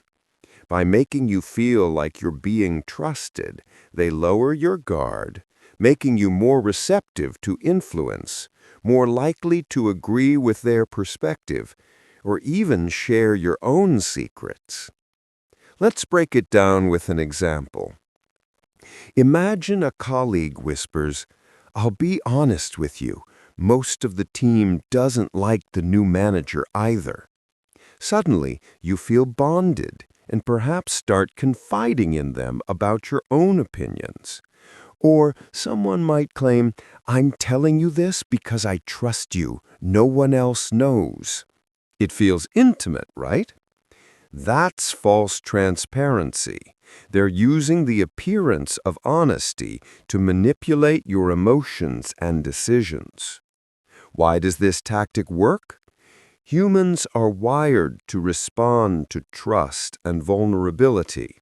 When someone seems transparent, we instinctively reciprocate with openness and cooperation. Manipulators exploit this instinct, knowing that once we feel trusted, we are more likely to comply with requests, agree with opinions, or reveal information that benefits them. Here's the sneaky part. False transparency often feels like genuine intimacy. You might think, "Wow, they really trust me." But the information shared is usually selective, carefully designed, or exaggerated to achieve a specific influence. The manipulator isn't seeking connection, they're seeking leverage. over time, repeated exposure can build a false sense of closeness, making it easier for them to guide your decisions without you realizing it. So how do you fight back against false transparency? First, check consistency. Compare what the person shares with other facts, prior statements, or observable behavior. Genuine transparency aligns with reality, while manipulation often contains contradictions or selective details. Second, maintain healthy skepticism. Just because someone shares information doesn't mean you owe them automatic trust or agreement. Evaluate the content critically, rather than being swept away by the feeling of intimacy. Third, set boundaries on personal disclosure. Avoid oversharing your own sensitive information just because someone appears to be open with you. Manipulators often rely on reciprocity. Your openness strengthens their influence. Fourth, observe patterns. Notice whether the person consistently uses secret revelations or selective honesty to influence others. Recognizing the pattern helps you respond consciously rather than being manipulated emotionally. Here's the key takeaway. False transparency is about pretending to reveal secrets to gain trust. Manipulators exploit our natural tendency to reciprocate openness and trust. By checking consistency, maintaining healthy skepticism, setting boundaries on personal disclosure, and observing patterns, you protect yourself from emotional influence and manipulation. So next time someone suddenly confides in you with exclusive information, pause and ask yourself, are they genuinely being transparent? Or are they using this to influence me? Stay aware, verify the facts, and guard your trust wisely. Expectation creep. Have you ever noticed that a small favor or task you agreed to suddenly turned into a lot more responsibilities than you initially signed up for? That's called expectation creep, and manipulators use it to gradually expand your obligations while making it seem like it's your idea or duty. So, what exactly is expectation creep? It's when someone slowly increases what they expect from you, tasks, favors, or responsibilities, over time, without asking outright or framing it as optional. The idea is to gradually push your limits, taking advantage of your goodwill or sense of obligation. Because the changes are incremental, you may not even notice how much extra you're doing until you feel exhausted or trapped. Let's break it down with an example. Imagine you volunteer to help a friend move a couple of boxes. The next day, they ask you to help pack, then load the truck, then spend the whole weekend helping with furniture. Each step seems small, but suddenly you're overcommitted. Or at work, a manager assigns a minor project and over weeks subtly adds more tasks, responsibilities, or deadlines without acknowledging that it's beyond your original role. That's expectation creep. They're expanding your obligations without explicitly asking. Why does this tactic work? Manipulators rely on human tendencies like commitment, consistency, and reluctance to say no. Once you agree to a small request, social psychology shows you're more likely to comply with bigger ones later. They exploit this to gradually take control of your time, energy, and focus. Here's the sneaky part. Expectation creep is often subtle. Manipulators frame each additional task as reasonable, minor, or even helping out, making it hard to see the pattern. You might rationalize, it's only a little extra work this time, and before long your responsibilities have doubled or tripled. Over time, repeated expectation creep can cause stress, resentment, and burnout, all while the manipulator benefits from your labor or compliance. So, how do you fight back against expectation creep? First, set clear role boundaries. Know exactly what your responsibilities, duties, or commitments are, whether at work, in relationships, or in friendships. Having a clear baseline makes it easier to spot when additional expectations are being unfairly added. Second, communicate limits confidently. When someone tries to add extra responsibilities, respond clearly and calmly. I'm happy to help with this task, but I can't take on additional work beyond my role right now. Assertiveness signals that you won't be manipulated into doing more than you agreed to. Third, track commitments. Keep a simple list of what you've agreed to and how much time or effort each task requires. Seeing the cumulative load helps you recognize when expectation creep is occurring. Fourth, review requests critically. Instead of automatically saying yes, pause and evaluate. Does this fit within my agreed responsibilities, or is this an incremental push by someone else? Awareness is key to resisting manipulation. Here's the key takeaway. Expectation creep is about slowly adding responsibilities to exploit your compliance. Manipulators rely on incremental changes and your natural tendency to say yes. By setting clear role boundaries, communicating limits, tracking commitments, and reviewing requests critically, you protect yourself from being overloaded or manipulated. So next time someone starts piling on extra tasks or favors, pause and ask yourself, am I agreeing because it's reasonable, or am I being nudged into more than I intended? Stay clear, assert your boundaries, and take control of your commitments. Divide and conquer. Have you ever noticed tension building in a group or team because someone seems to be stirring disagreements, spreading rumors, or pitting people against each other? That's called divide and conquer, and manipulators use it to weaken unity, increase their own control, and make it easier to influence others individually. So, what exactly is divide and conquer? It's when someone intentionally creates conflict, mistrust, or miscommunication between members of a group, whether it's coworkers, friends, or family. By fragmenting the group, the manipulator ensures that people are distracted by disagreements or suspicion, making it easier to advance their agenda, gain favors, or avoid accountability. Let's make it relatable.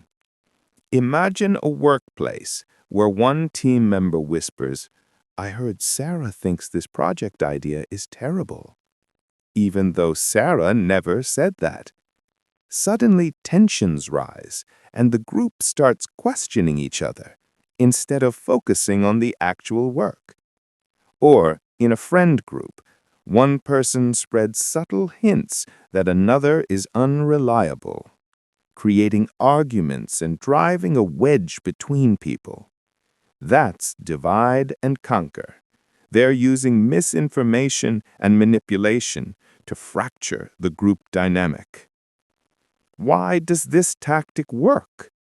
Humans naturally respond to conflict and social hierarchy. When trust is disrupted, people focus on defending themselves, questioning others, or gaining favor. Manipulators exploit this instinct, knowing that a fragmented group is easier to control than a cohesive one. By isolating individuals or creating competition, they can manipulate decisions, opinions, and actions without direct confrontation. Here's the sneaky part. Divide and conquer often feels subtle or even accidental. The manipulator may frame their actions as sharing information or helping others understand, making it hard to recognize the strategy until the group is already fractured. Over time, repeated division can weaken collective influence, erode trust, and make people more dependent on the manipulator for guidance or clarity. So how do you fight back against divide and conquer? First, strengthen communication. Encourage open dialogue between group members. Verify information directly, and clarify misunderstandings before they escalate. Strong communication builds trust and reduces the manipulator's ability to create conflict. Second, verify claims independently. Don't accept third-party information at face value. Check with the source to see if it's accurate. This prevents gossip or false statements from driving wedges between people. Third, promote unity and collaboration. Emphasize shared goals, mutual respect, and team cooperation. The more cohesive the group, the less effective the manipulator's tactics become. Fourth, address manipulation openly when safe. If you notice repeated patterns of division, calmly call attention to the behavior. I think there's some confusion here. Let's clarify and make sure we're all on the same page. Acknowledging the tactic directly can neutralize it without escalating conflict. Here's the key takeaway. Divide and conquer is about splitting groups to weaken them for personal gain. Manipulators rely on mistrust, conflict, and miscommunication to control outcomes. By strengthening communication, verifying claims independently, promoting unity, and addressing manipulation openly, you protect the group's cohesion and reduce the manipulator's influence.